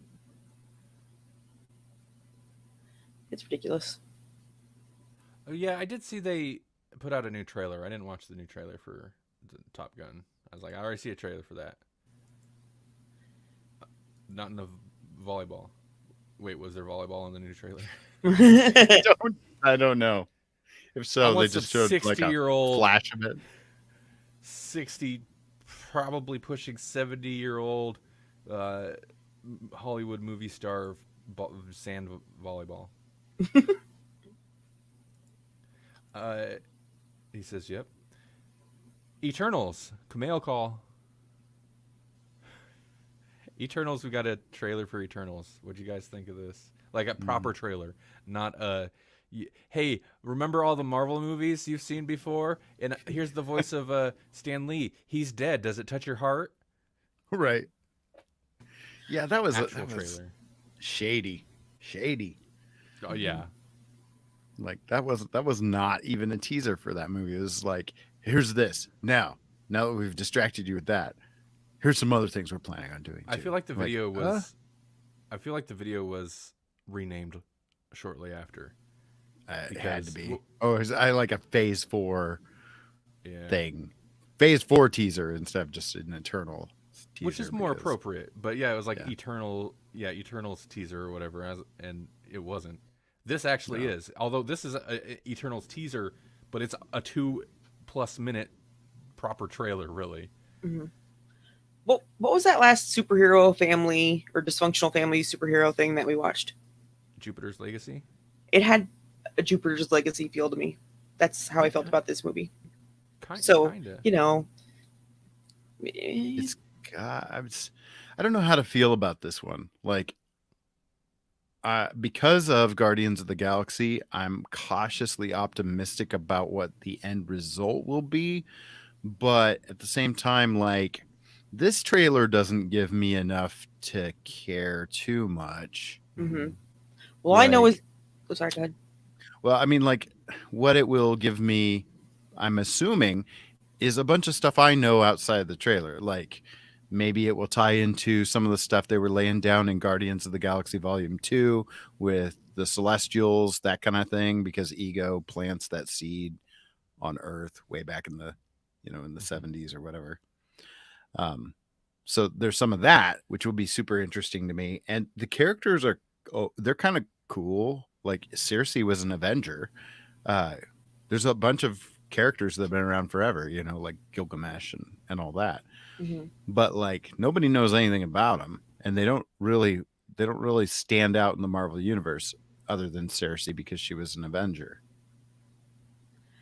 And it doesn't really seem like they highlight them all that much either.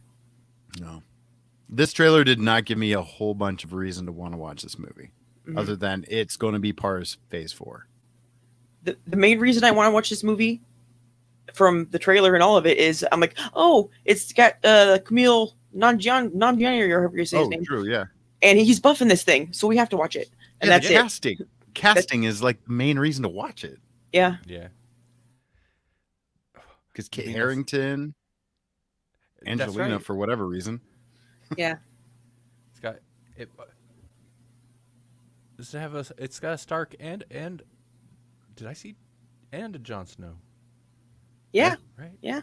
Yeah, Jon Snow. Mm-hmm. This is a Game of Thrones Marvel Mm-hmm. style. Oh, could you imagine? That wouldn't be very good, I don't think. No. Yeah, it just didn't. It seemed okay, and I'm excited because, yeah, whatever. Camille call. I'm excited to see Camille Nanjiani because I listened to his podcast before he was. I mean, he was already like a known comedian guy, but before he was a Marvel movie actor type guy, you know. So I'm excited to see that. It definitely looks different. I hate that forced, like, we got to get a comedy beat in there at the very end. It's got to have a comedy beat. And this one was so sad. Ben actually did he did 2 or 3 TikToks on that scene alone. Because he's like, why is it funny? What's so funny about that? I don't understand why that's funny. And he's done like 2 or 3 TikToks about it on his TikTok. So if you're interested, folks, at Danny O'Manny 1978 on TikTok, and look for the Eternals ones. It would be interesting. I mean, you know, whatever my complaints about especially the first Thor movie and all that aside, it would be, and they're not all great. You know, Captain Marvel was whatever. It would be interesting. It's interesting. I don't know if it's terrible. It potentially like the first big budget Marvel movie to truly like kind of nosedive. And they put so much behind. I don't know. I imagine it's at least entertaining, but this trailer didn't really give me much more beyond, a couple of the people that are in it I'm excited to see. I don't know. They don't necessarily seem like the kind of people that would mesh well together either, though. But I don't know. I don't know any of them personally, so. Right. Yeah, maybe they're all hilarious. The first comment, of course, I don't know, I was on Twitter or something, I seen about it, was somebody's like,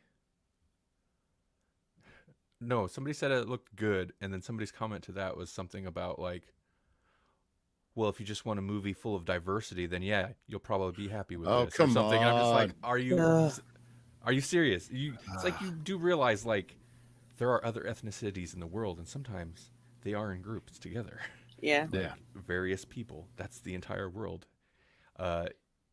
It's whatever. The trailer I watched though on YouTube, the comments section was not toxic like that, which as at that time anyway.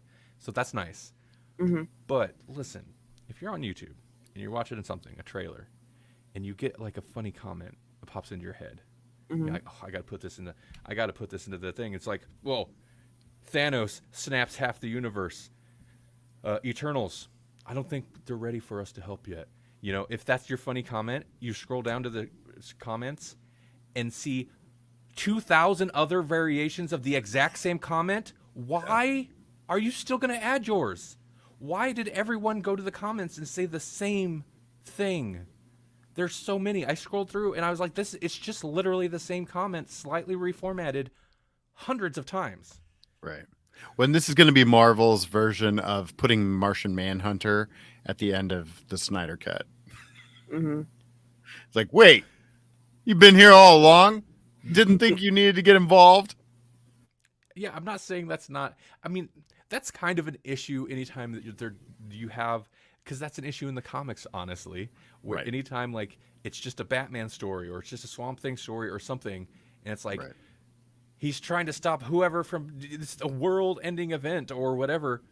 Where's the rest of the Justice League? Like, no, it's just a Batman story. Yeah, but they exist. They're out there. Yeah. You should go get them. So it's that kind of thing. So I get the complaint. It's valid. But it's also, I would think, as a writer, really hard to work around when you're like, but I can't use them right now. Well, that's the biggest thing about like Spider-Man being in the Marvel U. It's like they at least attempted it, but it was kind of lame. They were like, where it's like Nick Fury's like, no, you have to do this because he's off world. He's doing this. He's like, but it does. It's like that's kind of ridiculous. Like they wouldn't come back to deal with like giant elementals. Yeah. But really, heroes are heroes. They're supposed to help whoever. And there's so many people in the world all the time that need help that they can't help them all. I'm sure the local is usually enough for most people to handle. Like Right. I'm surprised Superman or Spider-Man ever gets out of, his city to help anybody.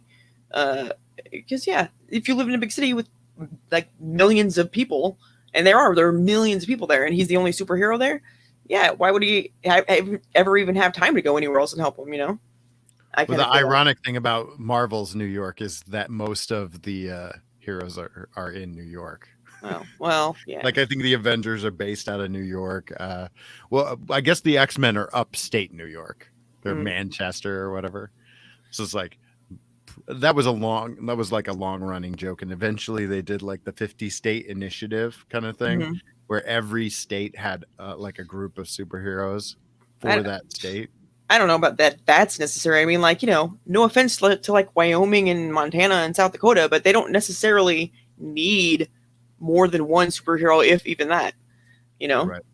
Right, and that was kind of like the joke. Like I think Iron Man in the Iron Man comics during that, like he went to Nebraska and met with the Nebraska contingent of the initiative, and it was like super lame. Like the one guy who was in charge was super like bitter about the fact that he was assigned to the Nebraska initiative or whatever. Yeah, and this some of the dumber lower tier heroes. Of course. But yeah, so like I was saying, it wouldn't surprise me though for most of the time that a hero would be fighting by himself. Makes sense also that like the big villains are going to be where the big population centers are. Yeah. Either that or like some weird random like there's a holy relic in some country I've never heard of, and there's probably not anybody there anyway. So. Well, that's why you have the Fantastic Four.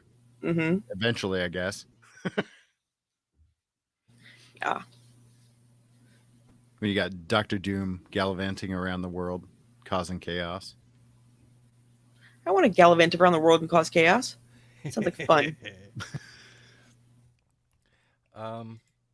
Okay. Yeah. I'm amazed at how much we have to say about a trailer where we're all just like, I don't know. Okay, Werewolf Within. Did you guys watch this trailer? I did. This was actually the most fun of the bunch of trailers that I watched today. Agree. I had not heard about it, and then like at the beginning of the trailer, Ubisoft logo, and I'm like, wait, video game. So I looked it up, and yeah, Werewolf Within. There's a movie coming out. It's based on a video game that came out in 2016, which is like a VR game. It's not like didn't necessarily look like a big high profile game, but maybe it just flew under my radar. But it looked like a VR, like Gary's Mod Murder or kind of what's that big one that's popular, Among Us type thing where somebody in the room or somebody in your group is a werewolf or something like that. It's like one of those kind of games, which is weird. I mean, that's a good premise to make it to a movie, but strange. It kind of seems like all werewolf movies should be that way because they're werewolves. They're hidden bad guys. It's interesting to take a very specific like The Thing kind of angle. It's like, well, it's one of us. Who is it? Or is it is it one of us? Maybe it's not. But there's a lot of comedy, but it also looked like it probably tried to put some effort into the horror. It looked good. I kind of liked it. The trailer. It had a Taika Waititi feel to it to me, but I don't think that he's involved with it, but it reminded me of we're not swear wolves. yeah. Right. Yeah, a little bit of that tone. a little goofy, Mm-hmm. like at this a little over the top, goofy, but at the same time played straight. Mm-hmm. Yeah, Yeah. Slither. uh, That Slither, makes me feel. Slither. Yeah, it makes me think of the way that they are, where they're being funny, but they're not. They're still acting like real people and not just Right. hamming it up. Slither, also known as the best James Gunn movie. Hmm. Fight me. I won't. I know you will. You love Slither, I do. and you'd beat me up. Any movie where the bad guy's like meat when he comes at you, that is great. Come on. Yeah. It's so. It's James Gunn's stuff is interesting because his weird humor and sensibility works so well in something like Slither. Hmm. It's a dark humor. It applies so well to horror, Hmm. but actually like also works pretty good in the big superhero movies he's does now, and I'm a little surprised by that. Hmm. I think uh, that makes thinking about that just kind of makes me a little bit more excited for the Suicide Squad because I'm assuming is it going to be rated R? I would hope so. I don't know. Yeah, I don't know. It's I don't know how you follow up the first one and then go PG-13. James Gunn on doing weird superhero stuff, but unshackled by the Marvel PG-13 or whatever situation. Hmm. Oh yeah. Interesting. Hmm. What was the other thing? Uh, let's jump to old. Unless you Okay. want to talk about briefly about the false positive trailer. Hmm.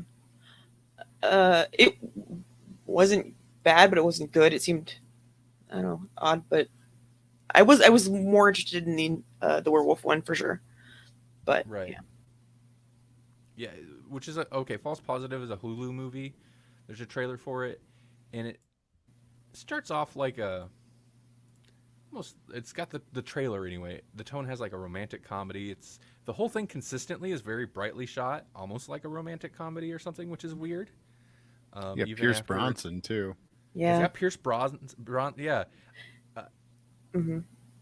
but then it takes. Go ahead. And then it turns into like a like what do you call it? What's the postpartum depression, sort of gaslighting craziness. Is- and it kind of made me think of Rosemary's Baby, except not nearly as hardcore. Um, so maybe that kind of a thing. And again, it didn't necessarily seem like a comedy, but it didn't seem like it was super scary either. Right.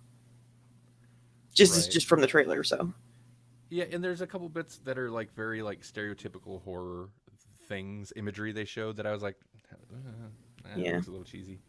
Yeah, and you can't tell anything from an ultrasound, really. I don't know why people stare at those and they're like, and like it's like a little moving like lump of stuff. You don't even really can't say it looks like a demon yet. Come on, Is that what was going on there? I was she was confused. freaking out about whatever. Yeah, the fetus was Okay. doing. I guess an interesting twist. Yeah, and it definitely gaslight. It definitely feels like it went very Rosemary's Baby. It goes Hmm. very Rosemary's Baby, but I don't know. Well, you never will because having some other creature living in your body is not something you ever have to worry about. Oh, that sounds. Paul says there's a movie out on demand right now. I highly recommend. Antidote. It's about a girl who goes to the hospital for an operation, gets put under, and wakes up in another hospital altogether. A scary hospital. Is it Like an evil petting zoo? Is it like Silent Hill Hospital? All right, enough playing around with all these trailers. The real reason we're here. Hmm. Old. There are three things we do. We do Snyder, we do Nicolas Cage, and we do Shinamina. So okay, here's my quick little. I see the trailer like the old. It had a thumbnail that I was like, I can't tell what that is, and the title's just old. That's weird. Mm-hmm. Okay, well, we already watched like 4 trailers getting ready for today. What's this? I'll just click through it real quick.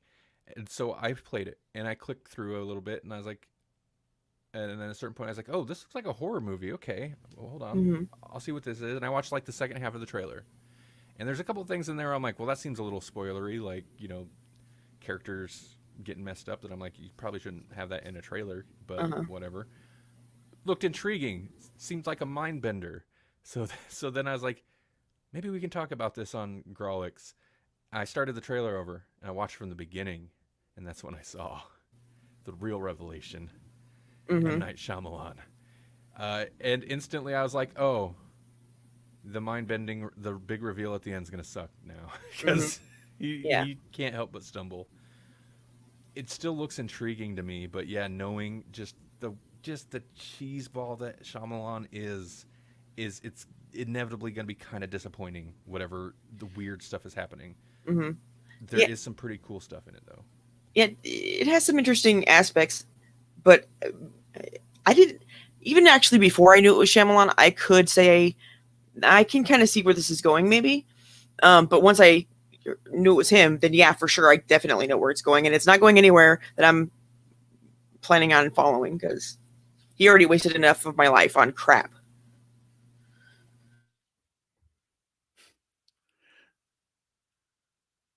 So this cove, this little beach, clearly feeds into a pool that is Lady in the Water.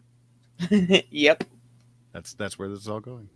Yeah, I was gonna say Melanie's initial reply it was like, he already owes me 2 hours of my life for Lady in the Water. Yeah, that was it was the biggest. It's maybe still like the worst movie that had any kind of money behind it that I've ever seen. I feel like the poster to this combined with the trailer. Oh, that's a different poster. Interesting. Okay. The black and white poster of this combined with the trailer kind of gives stuff away. Here's part of it. Even more than the trailer? Yeah. Well, combined with the trailer. Oh, okay. Yeah. Sorry. Let me pull it up here. Screen share. This is kind of cropped in.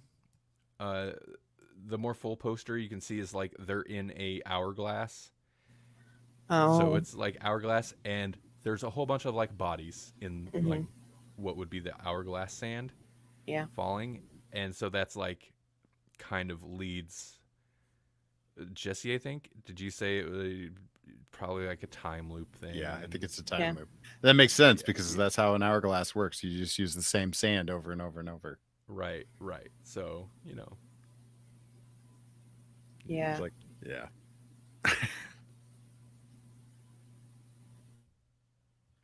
Oh, the Shyamalan. Paul says the twist is that the end is the beginning of the Sixth Sense. It'll all become full circle. This is actually like Split was his backdoor sequel. Well, what was is Sixth Sense the first movie? Yeah. Was that his first movie ever? This makes perfect sense. It's all a loop. Mm-hmm. This will just force us to watch all the other movies until we can get back to old and then start over again. Mm-hmm. For a time, I felt kind of bad for the guy because he got pigeonholed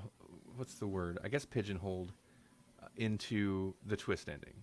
Yeah. There's a couple movies with like good twists, and people are like, "Whoa, this guy does great. It's always a great twist." And then like, I don't think he wanted that.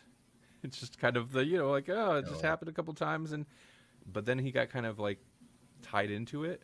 But also like you don't have to like embrace it so much. If he would have done a good movie without a twist, that would have been fine too. But he didn't. He just didn't do any more good movies. Was Unbreakable a twist though? I mean, like it was like the twist was the whole thing about the movie. Mm-hmm. The reveal, it is pretty easy to see, but I think the Mr. Glass reveal. I guess that's kind of a twist. Yeah. The kids, they called me Mr. Glass. Yeah. Yeah. Unbreakable's still great. It's got the like Shyamalan cliches, but all of his movies do. Everyone's sad. Paul says The Village was good if you cut the ending. Yeah, The Village was good if you weren't expecting a horror movie. The Village was horribly mismarketed. Yes. Horribly mismarketed. Yeah. But it wasn't horrible, I suppose. It's a great looking movie. I remember loving the cinematography for that movie. It looks amazing. Yeah, it's like Little Red Riding Hood made into a actual real movie. The problem is the twist is just, in this case, like, kind of too unrealistic. That, like, what, do planes just never fly above? Like, how do people just not know? It's a bit too far. But then once he hit the happening, it's like, dude, they're running it from the wind. The Knowing, is that another one too, or is that this? Am I thinking of the same movie? Marky Mark. That's happening. Yeah. The Happening. Okay.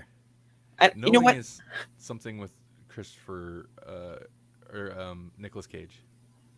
Oh, okay. There it is. I was talking to somebody the other day, and I mentioned that movie, and they were like, "Is that named after The Fappening or something?" And I'm like, "Why would that be the case? It's obviously the opposite of that, but it's sad that you know that and you don't know the movie." How do you know? Yeah, how do you not know what? Oh my god. I know.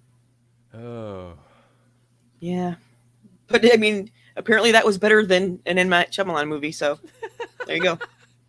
It's one of the few movies that Shyamalan does without the in front of it. You've got Split, you've got Glass, you've got Unbreakable, but everything else is The Sixth Sense, isn't it? Mm-hmm. The Lady in the Water, The Village, what was The Happening. Yeah, what was the one with the grandparents? I don't remember. I actually like that one until the last shot of the movie. He couldn't help himself but like have some kid sit there and say a heartwarming message. It's like, dude, you actually had a decent like kind of horror thriller thing going on. Why'd you ruin it with that last scene? Ruin the whole movie for me. That movie should have been called Old. Right? There you go. Yeah, and I don't have any hope for it. This is the kind of subject that this movie is about is hard for anybody to pull off, and he's not the person that would be able to do it, in my opinion. Time travel's difficult. Well, and we still don't know really the whole thing. It doesn't matter. He's gonna make some stupid magical, rock or coconut or something that it's all about. It's not going to be anything good. I already know it. I don't need to see it. Okay. Oh no, this is going to be a time loop on Gilligan's Island. Yes. Oh no. I mean, It doesn't help that Doctor Who has done the time loop thing to death so much better though. Like I was just there's a bunch of really great time travel movies and shows that I have torn apart a little bit here and there because it's because you have to. He shouldn't even. He's going to embarrass himself. And I feel bad that one kid from Hereditary is in there because he's a good actor and that's what he was from. I was trying to place his face. I was like, I know his face. It's like burned in my brain, but I can't think of where. Oh yeah, Hereditary. Yeah, that uplifter. I thought you knew that because you brought it up when we were talking about it earlier. No, I was just trying to think of like a really good horror movie that is also just not fun to watch at all. Right. It sucks. It's great. It's a good movie. It sucks to watch. It's very just a downer. Well, maybe that's what that guy is going for, and that's why he took this movie. He's like, I only want to be in horror movies that no one wants to watch. Yeah, but everybody they'll applaud. Maybe. Paul says, I thought Lady in the Water was going to be about Excalibur. Biggest letdown of my life. Worse than Brightburn. Way worse than Brightburn. Brightburn at least was like a good idea. This one, I don't even know what it's like. His kids' fever dreams or some crap. Let's not talk about it anymore. It makes me angry. I love how much hatred you have for Lady in the Water. No, yeah, because it was crap, and I'm like, is something going to happen? And then something did start happening, and I'm like, this is not good. I don't want to watch this. And they're like, but wait, it's M. Night Shyamalan. It might. I watched the whole freaking movie, and I'm like, this is crap. This is the stupidest, most awful piece of crap. And I wanted to leave early, and I stayed for the whole thing and wasted my time. Yeah, it was crap.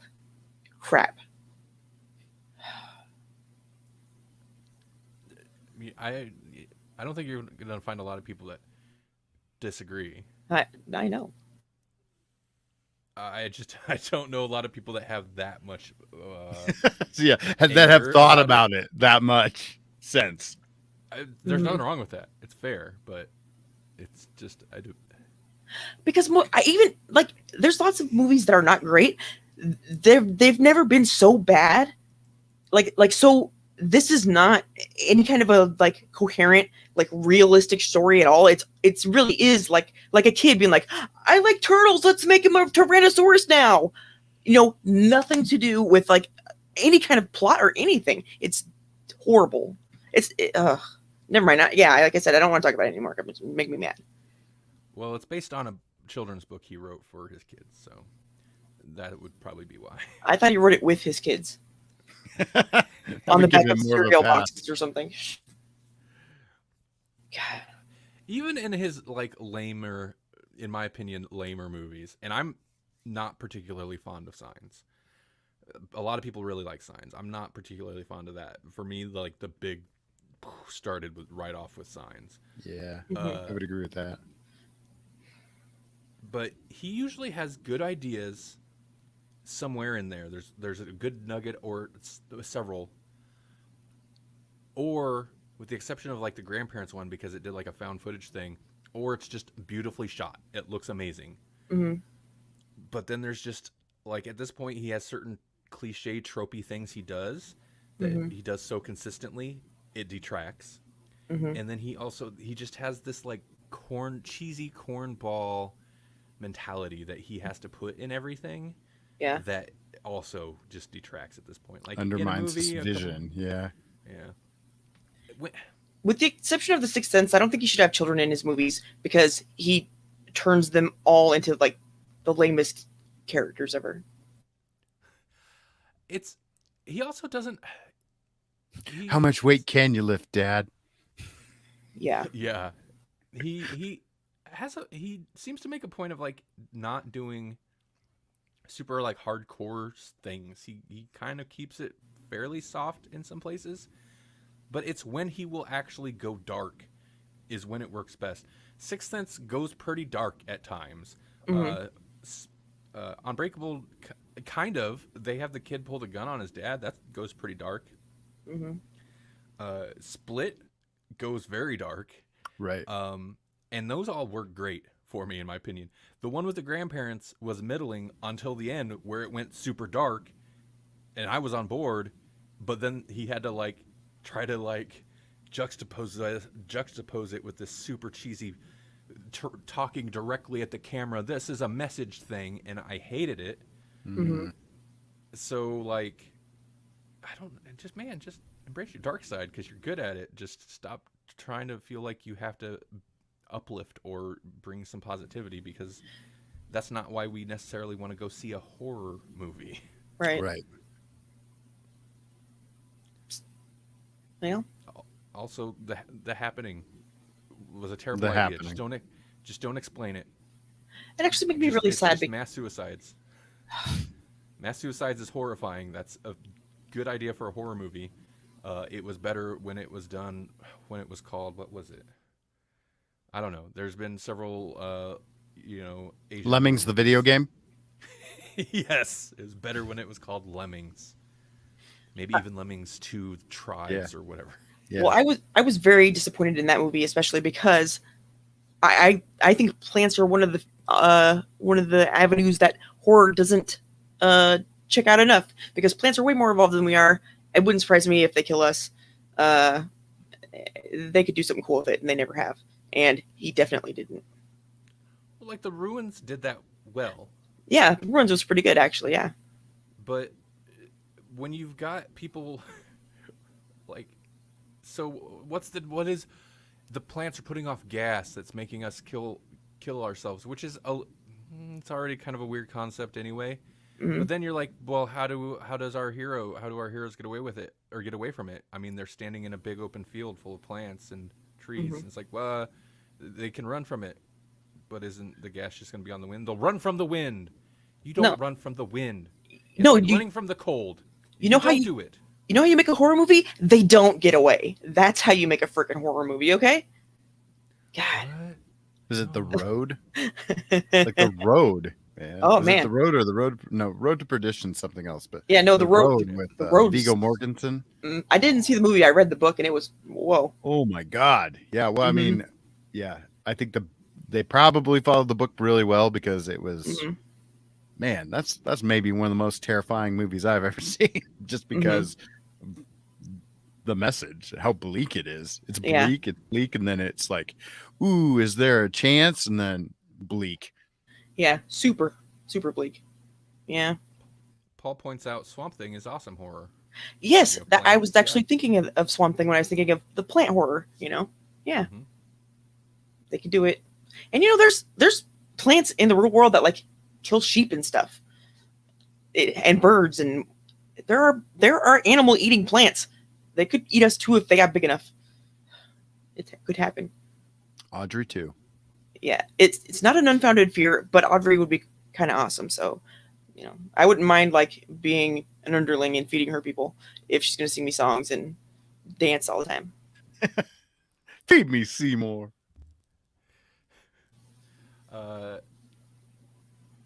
Yeah, I mean, we always again, it's different but similar to the whole Zack Snyder thing, right? Like we always kind of dump on Shyamalan's movies. Hmm. But unlike Zack Snyder, where yeah, I want Zack Snyder to make good movies, and I want to watch a Snyder movie and enjoy it because he does when he can be stylish, he's good at it. Hmm. Shyamalan, I want him to make good movies because after his first couple, I was like, this guy has the potential to be a great filmmaker, like a Right. iconic, masterful filmmaker, and then it just went to crap. It just went downhill. So I want him to make good movies. I just don't have any faith that he can break out of the Right. things You don't trust that it anymore. hold him back. Yeah. It's like the Whatever problem those with things Chibnall. are. Like, do we think Chibnall's going to get better? No. Right. Like I want Doctor Who to get better. I don't have faith in Chibnall. He Yeah. made one of the best seasons of TV of any show, in my opinion, ever. And yeah, it wasn't Doctor Who though. And he's not particularly good at Doctor Who. So No. but I want the show to get better. I want him to do good things. I just don't have the faith that he's gonna. Exactly. Yeah. I want Neil Gaiman to be the showrunner for Doctor Who. Yeah. That would make me happy. And then like the BBC to like not give him a hard time. Yeah. No, like let him pace it his way. You're Mhm. like, I don't care if it takes him a whole season to tell one story. That story will be awesome. Super awesome. Yeah. Mm-hmm. Yeah, Doctor Who, and whatever, it's the BBC's property, but Doctor Who does seem like working on that show does seem like one of those deals where you have to deal a lot with studio Hmm. Right. interference, like, and not saying they have mandates, but stuff like that. They don't give them time to dream. Imagine, first off, a David Lynch Doctor Who anything. Oh Mhm. my God. David Lynch it'd be is so a weird. treasure. I loved. We must have talked about it. I know we've talked about it on the show, but you mentioned it, Melanie. It's worth mentioning sorry. again. No, it's fine. The behind the scenes stuff when he was making Twin Peaks: The Return for Showtime, in which, and that was even before it started, was on again, off again. Like he was fired. No, okay, they're gonna let him do it. Thing. He got to make he directed every episode. He got to make the entire series, and just him complaining about them trying to like put him on a schedule to shoot because like they only have actors certain days and they got money to worry about and all this, and him freaking out about like 2 days, 2 days. That doesn't give us time to dream. How are we supposed to dream? They just want us to go in there and just shoot this and shoot this and shoot this. It's unreasonable. It's unbearable. Just the idea of like he needs time to dream. But it doesn't give them time to dream. It doesn't give us time to dream. It's like, so he just like sits out there with the camera and the crew and just like daydreams and comes up with stuff. I don't know, but it's amazing. No, he's all like, okay, everybody, what did you guys dream about last night? They do like a journal, and they're like, okay, this is what we're going to make a movie about. Let's go. Right. Mm-hmm. Actors seem to love working with him, though. I always hear Yeah. good things from actors when you hear them talk about David Lynch. Paul says, a good season of Doctor Who? The BBC won't let that happen. Clearly not. When is Doctor Who coming back, by the way? I imagine COVID probably set that back a bit, like everything else. But Yeah. and I know they take like a year to 2 years between seasons for some reason anyway.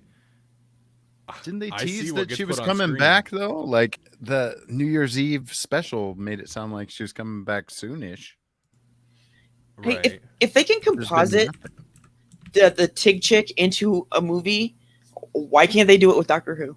Just have them like act with their faces and slap them on some old, characters. There you go. You got a season right there. I tell you Ryan what, won't let that happen. if the lockdowns, I mean, if it ever comes, I hope not, but if it ever comes back hardcore like it did, if the lockdowns had if it had gone like another year or something, I guarantee that's how shows would be. And Yeah. the technology's kind of there. They would just do everything virtually like that. Yeah. Because I don't think the entertainment industry could take another year handling it by the way it, like last year. I don't think it would survive very well. No. Movies would turn into TikTok. Right. Yeah. Looks like there's not a release date right now. Huh. When? Doctor Who, when? Yeah. What would that be, season 13 of the modern series? Okay. Yes. Season 13. This is going to be a whole article, and then they're like, we don't know when. Yeah, it is. Yeah, basically. Okay. I was reading something earlier today, and I don't remember what it was, but it was making fun, and they had Professor What as a character in the thing. So, Speaking of Doctor Who, in the meantime, awesome Big Finish stuff. mhm. I know I mentioned the Ninth Doctor last episode. I haven't really watched anything, but I have been I've been listening to the most recent Time War Eighth Doctor adventure, which is all Mhm. about like Davros. Mhm. And it's interesting because they're like creating like a new universe without the Daleks. It's like they took the Daleks out of the universe, and now they're like reeling and trying to figure out what happened. Like the war just stopped, and whoever they were fighting are gone, and we don't know what happened. We don't know who we were fighting. We don't know why they're gone. We don't know what the war was even about, and now we're trying to figure that out as Time Lords. And the Time Lords are like, how stodgy and like methodical and linear the Time Lords are. They're just like, we don't know what's going on. So everyone is essentially like in lockdown until we figure it out. Mhm. I bet it was like what was he, the fourth Doctor actually touched some wires together, maybe. That's right. Like, like the Eighth Doctor just accidentally nudges him. Like, Mhm. I've had a Yep. lot of junk to deal with since you couldn't do this. Mhm. Yeah, that is one of the most irritating things about watching through the classic series. And at that point, Daleks had been well established anyway. But like going from even the new series where it like had built the Daleks up as this like super like crazy threat, and you've got Matt Smith. Well, I guess it wasn't Daleks. He was exploding spaceships full of Cybermen, but willing to kind of go a little genocidal on some monsters. Yeah. Then watching the Fourth Doctor even say like, "This is my Do I have the right? I could wipe them out before they even really existed. This is my opportunity." It's like, dude, yes, like, what are you Yeah. talking about? Right. It's kind of the Jupiter's Legacy thing. That's one of the big like debates of the character drama is like, we don't kill, superheroes never kill. It's like, yeah, but the dude you're fighting is about to kill you and like 3 states. Mm-hmm. At a certain point, Yeah. like Okay. self-defense law is going to be behind at Mhm. your back with this. You're like, I think at a certain point it's justified. Yeah, if a dude's chest cavity is a freaking antimatter cannon, I think it's okay to maybe take him out before he destroys the planet. So it's the same thing. I just said something about justifiable murder. It's the, listen, that's not my morals. We're talking about superheroes. Um, but Daleks, like, yeah, dude, how many like civilizations have probably gone extinct because of the Daleks? Mm-hmm. And that's not even including the crazy times when they're like gonna end reality itself and they're gonna whatever and they enslaved Earth and all this. Mm-hmm. It's amazing how much Earth forgets about things like being enslaved by robot cyborg creatures in the 60s. Mm-hmm. Is that ever explained away? Oh, all the time. Okay.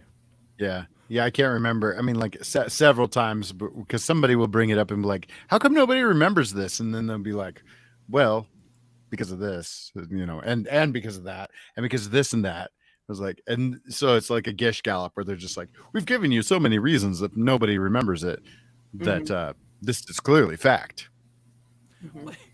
Well, it's like that even that recent special where like, here are our new police androids or whatever, or police bots, and it's a Dalek.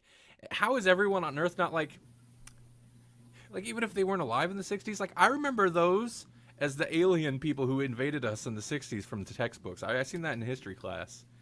Or, most boomers being like, yeah, no, those are bad. I remember those things. Right. Mm-hmm. Yeah, right. They're communist.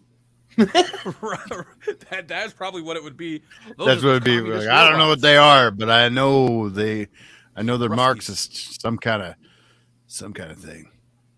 They're socialist for sure. Mm. Paul says, I want one Big Finish led season on the BBC. Oh my God. Yes. Yeah, at least give, I mean, what's his name the show? Nicholas Briggs? Doesn't he like pretty? I mean, I know he doesn't write all of them, of course. He writes. He's executive producer, and he writes a lot of them. Like he's done several box sets for the Time War, and they're always great. He's got great writers at Big Finish. Yeah, or at least even if maybe he's not like into the film production, is not equipped or into the film production side. Like, give them creative control though. Give them the writer's room.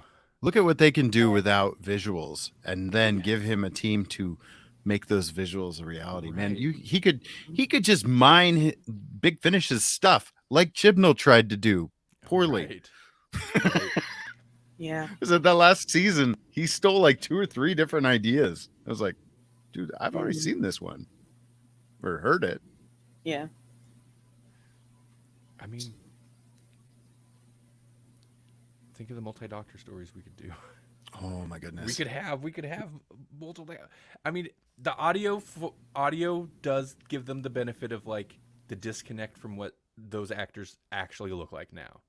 Right. So, but they can. But you could CGI James Dean them in and have John Colshaw do the Brig. Yep. Oh my God! To have the Brig interact with the 13th Doctor after we've had Jane left. Was it Jane Lethbridge Stewart? Kate. Right. Kate Lethbridge Stewart. Kate. Yeah. Well, they won't. No. Or something. No, we're dreaming. It's interesting. Yeah.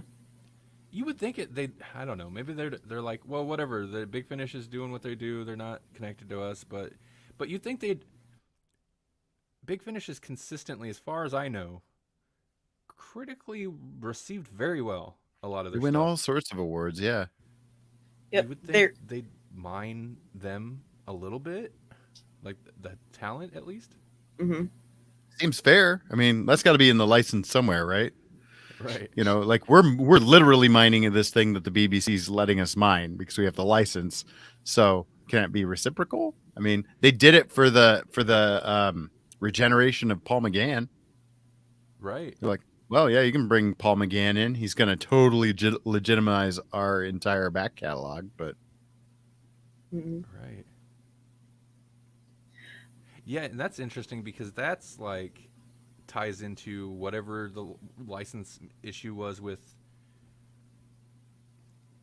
I think it was on Fox, but I don't know what the company that actually had it was, because like isn't the thing where the people who were in the TV movie, the Doctor Who TV movie, like they can't play, like they don't yeah, there's have the still a license to thing play where they those can't. characters. For Yeah. some reason, like the Master, Eric Roberts can come back and play the Master, but it's like the human companions can't be back. Like Grace is not in any of those, and she can't be for whatever reason. Those are original characters owned by whatever company. You think that company would just be like, whatever, here, take them. Like, Right. what value do the companion characters from the TV movie from the 90s, the American TV movie, like what value do those characters have, not in context to the Doctor? Mm-hmm. Right. Aside from being the first like humans he interacted with, like they've long abandoned that, you know. Mm-hmm. Well, you know what else is in space? Tardigrades. Are they? Yes, they accidentally dumped a bunch of them on the moon, and we're wondering if maybe they could still be alive because the temperature's not a problem because they can live in, like freezing temperatures, or super hot temperatures and in radiation. So now scientists just did a study, to find out how they survive impact. So they shot them out of a gun, and then picked up their little bodies to see if they survived or not. And they're like they call them water bears too. They're Okay. little organisms, tiny, but they can live almost anywhere, and they will live for a really long time. But yeah, Their faces are horrifying. yeah, they call them water It's not- they're bears like, or oh moss yeah, piglets. water bears, they're cute. No, they're like little. Ooh, they're horrifying. They're kind of cute. But yeah, so they don't need heat, they don't need oxygen, pressure is fine, vacuums are fine, radiation is fine, getting boiled is fine. So yeah, they were like, but hitting a planet, maybe not. So they did a study, and let me see if I can find out. It says, let's see, an impact velocity of 825 meters per second. They did survive, but once they hit 901 meters per second, which is higher than most handgun muzzle velocities, and once they got that high, then they started dying. So most guns they could get shot out of and still live, but depending on how big the body falling was and how fast it was falling toward the planet, they may or may not be able to survive falling onto another planet from space. So there could be tardigrades living on the moon right now.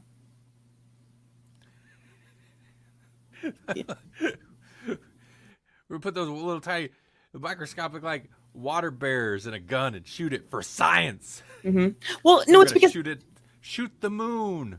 Well, they had them in space, and they were studying them in space, and they accidentally dropped them onto the moon, and then they were like, could they still be alive on the moon now?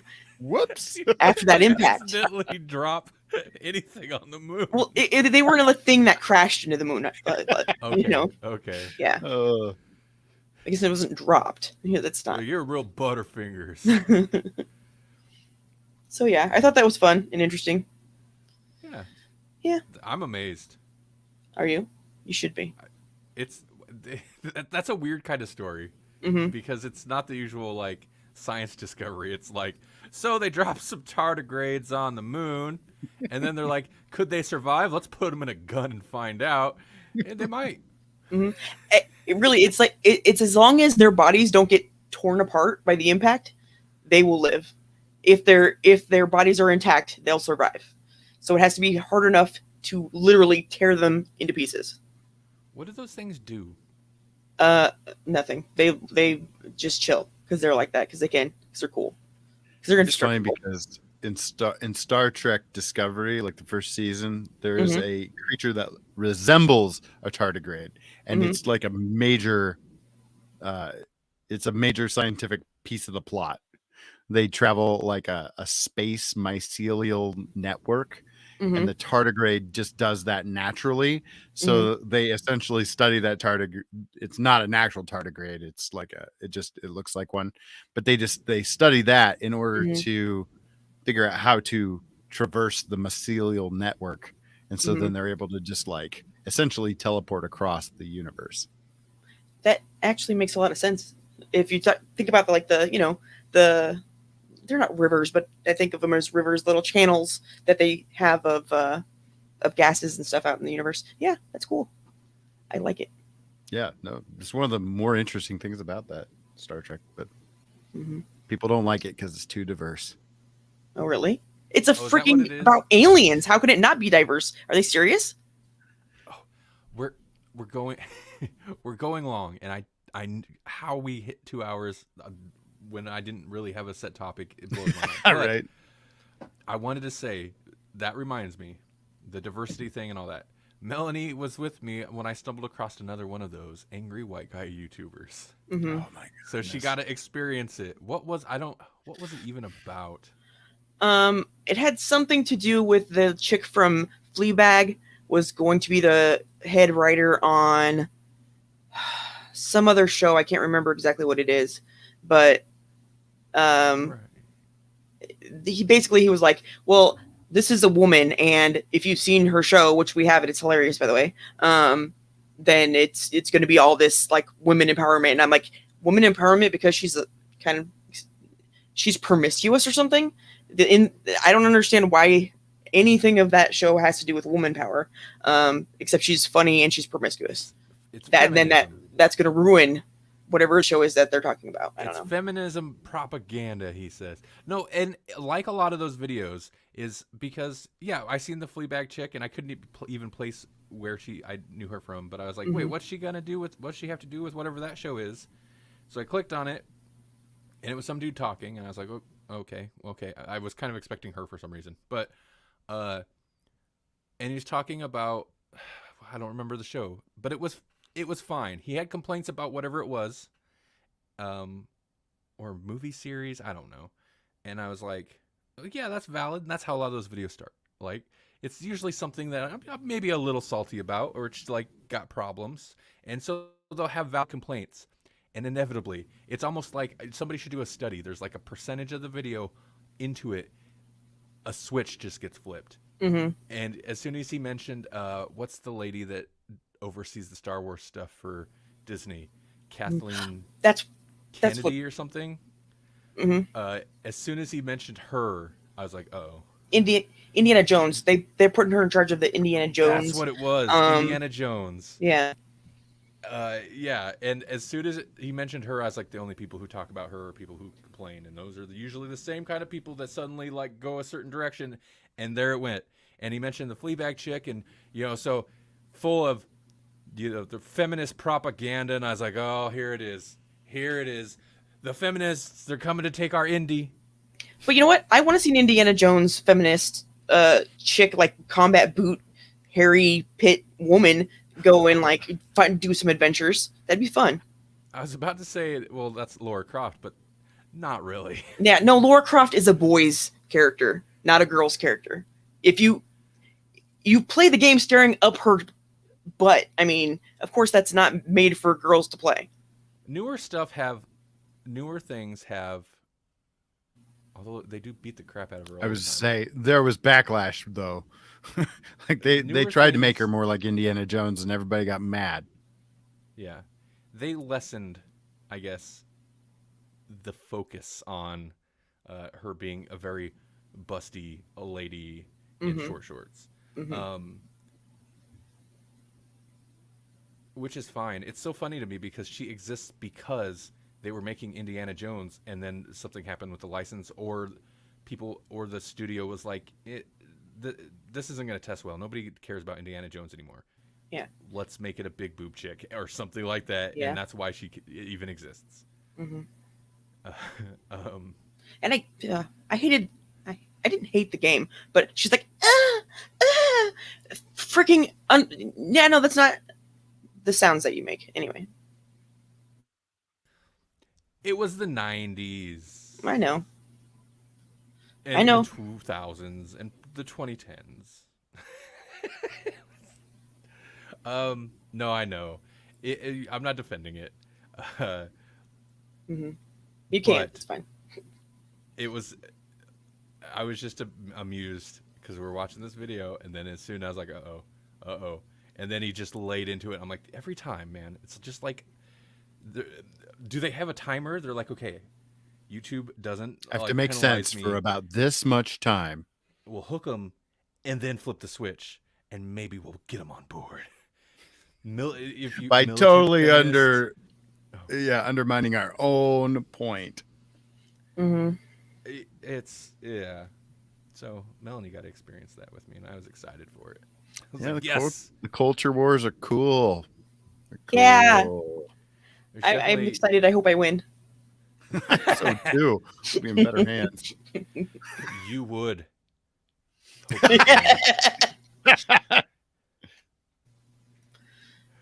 See, I knew it. They're coming to take away our livelihood. Burn it down. Yeah.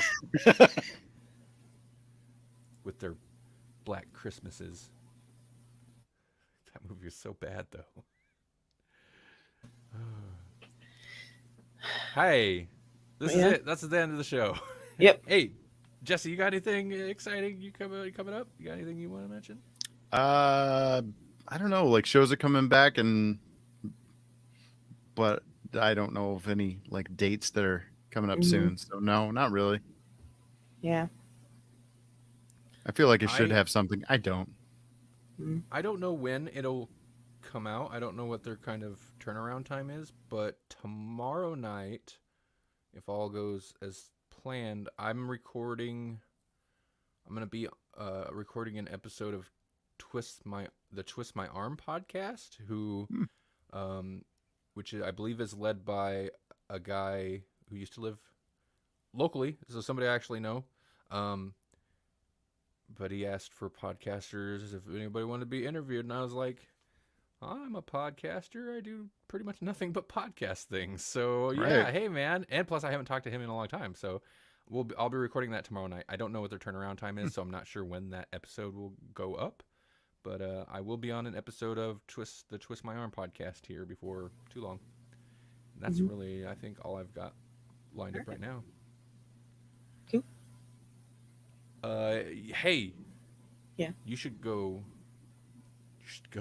No, you should go Fine. to Grawlix. Not you. You should stay. The listener and viewers, anytime they want to hear more of this, go to grawlixpodcast.com. It's GRAWLAX podcast.com. Also, patreon.com/grawlixpodcast. I have not yet put up the pre-show. I did record a short pre-show from last week. I haven't put it up yet, but I will be. That's only going to be on Patreon. You want to hear it? Along with over 60 other bonus episodes?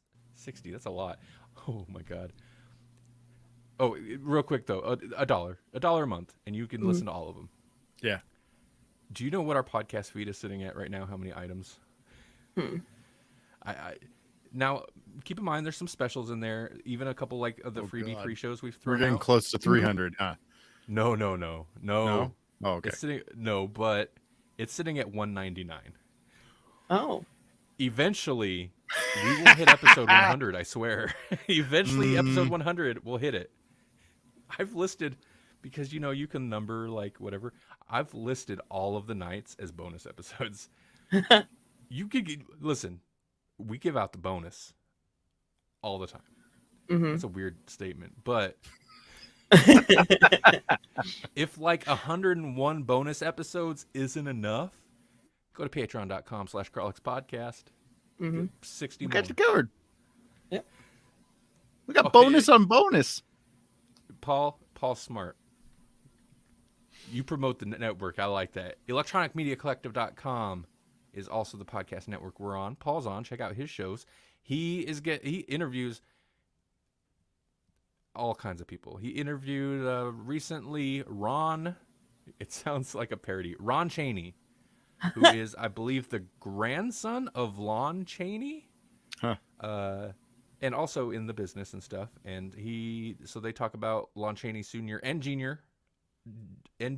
On that show. So check out Paul's Monster Mash, Moose's Monster Mash. Check that show out. And there's tons of other stuff on the network. So go over there. Mm-hmm. Thanks, everybody. Have a good weekend. We're going to the drive-in. Woo! Bye-bye. Let's all go to the movies. Let's all go to the movies. Mhm. Bye.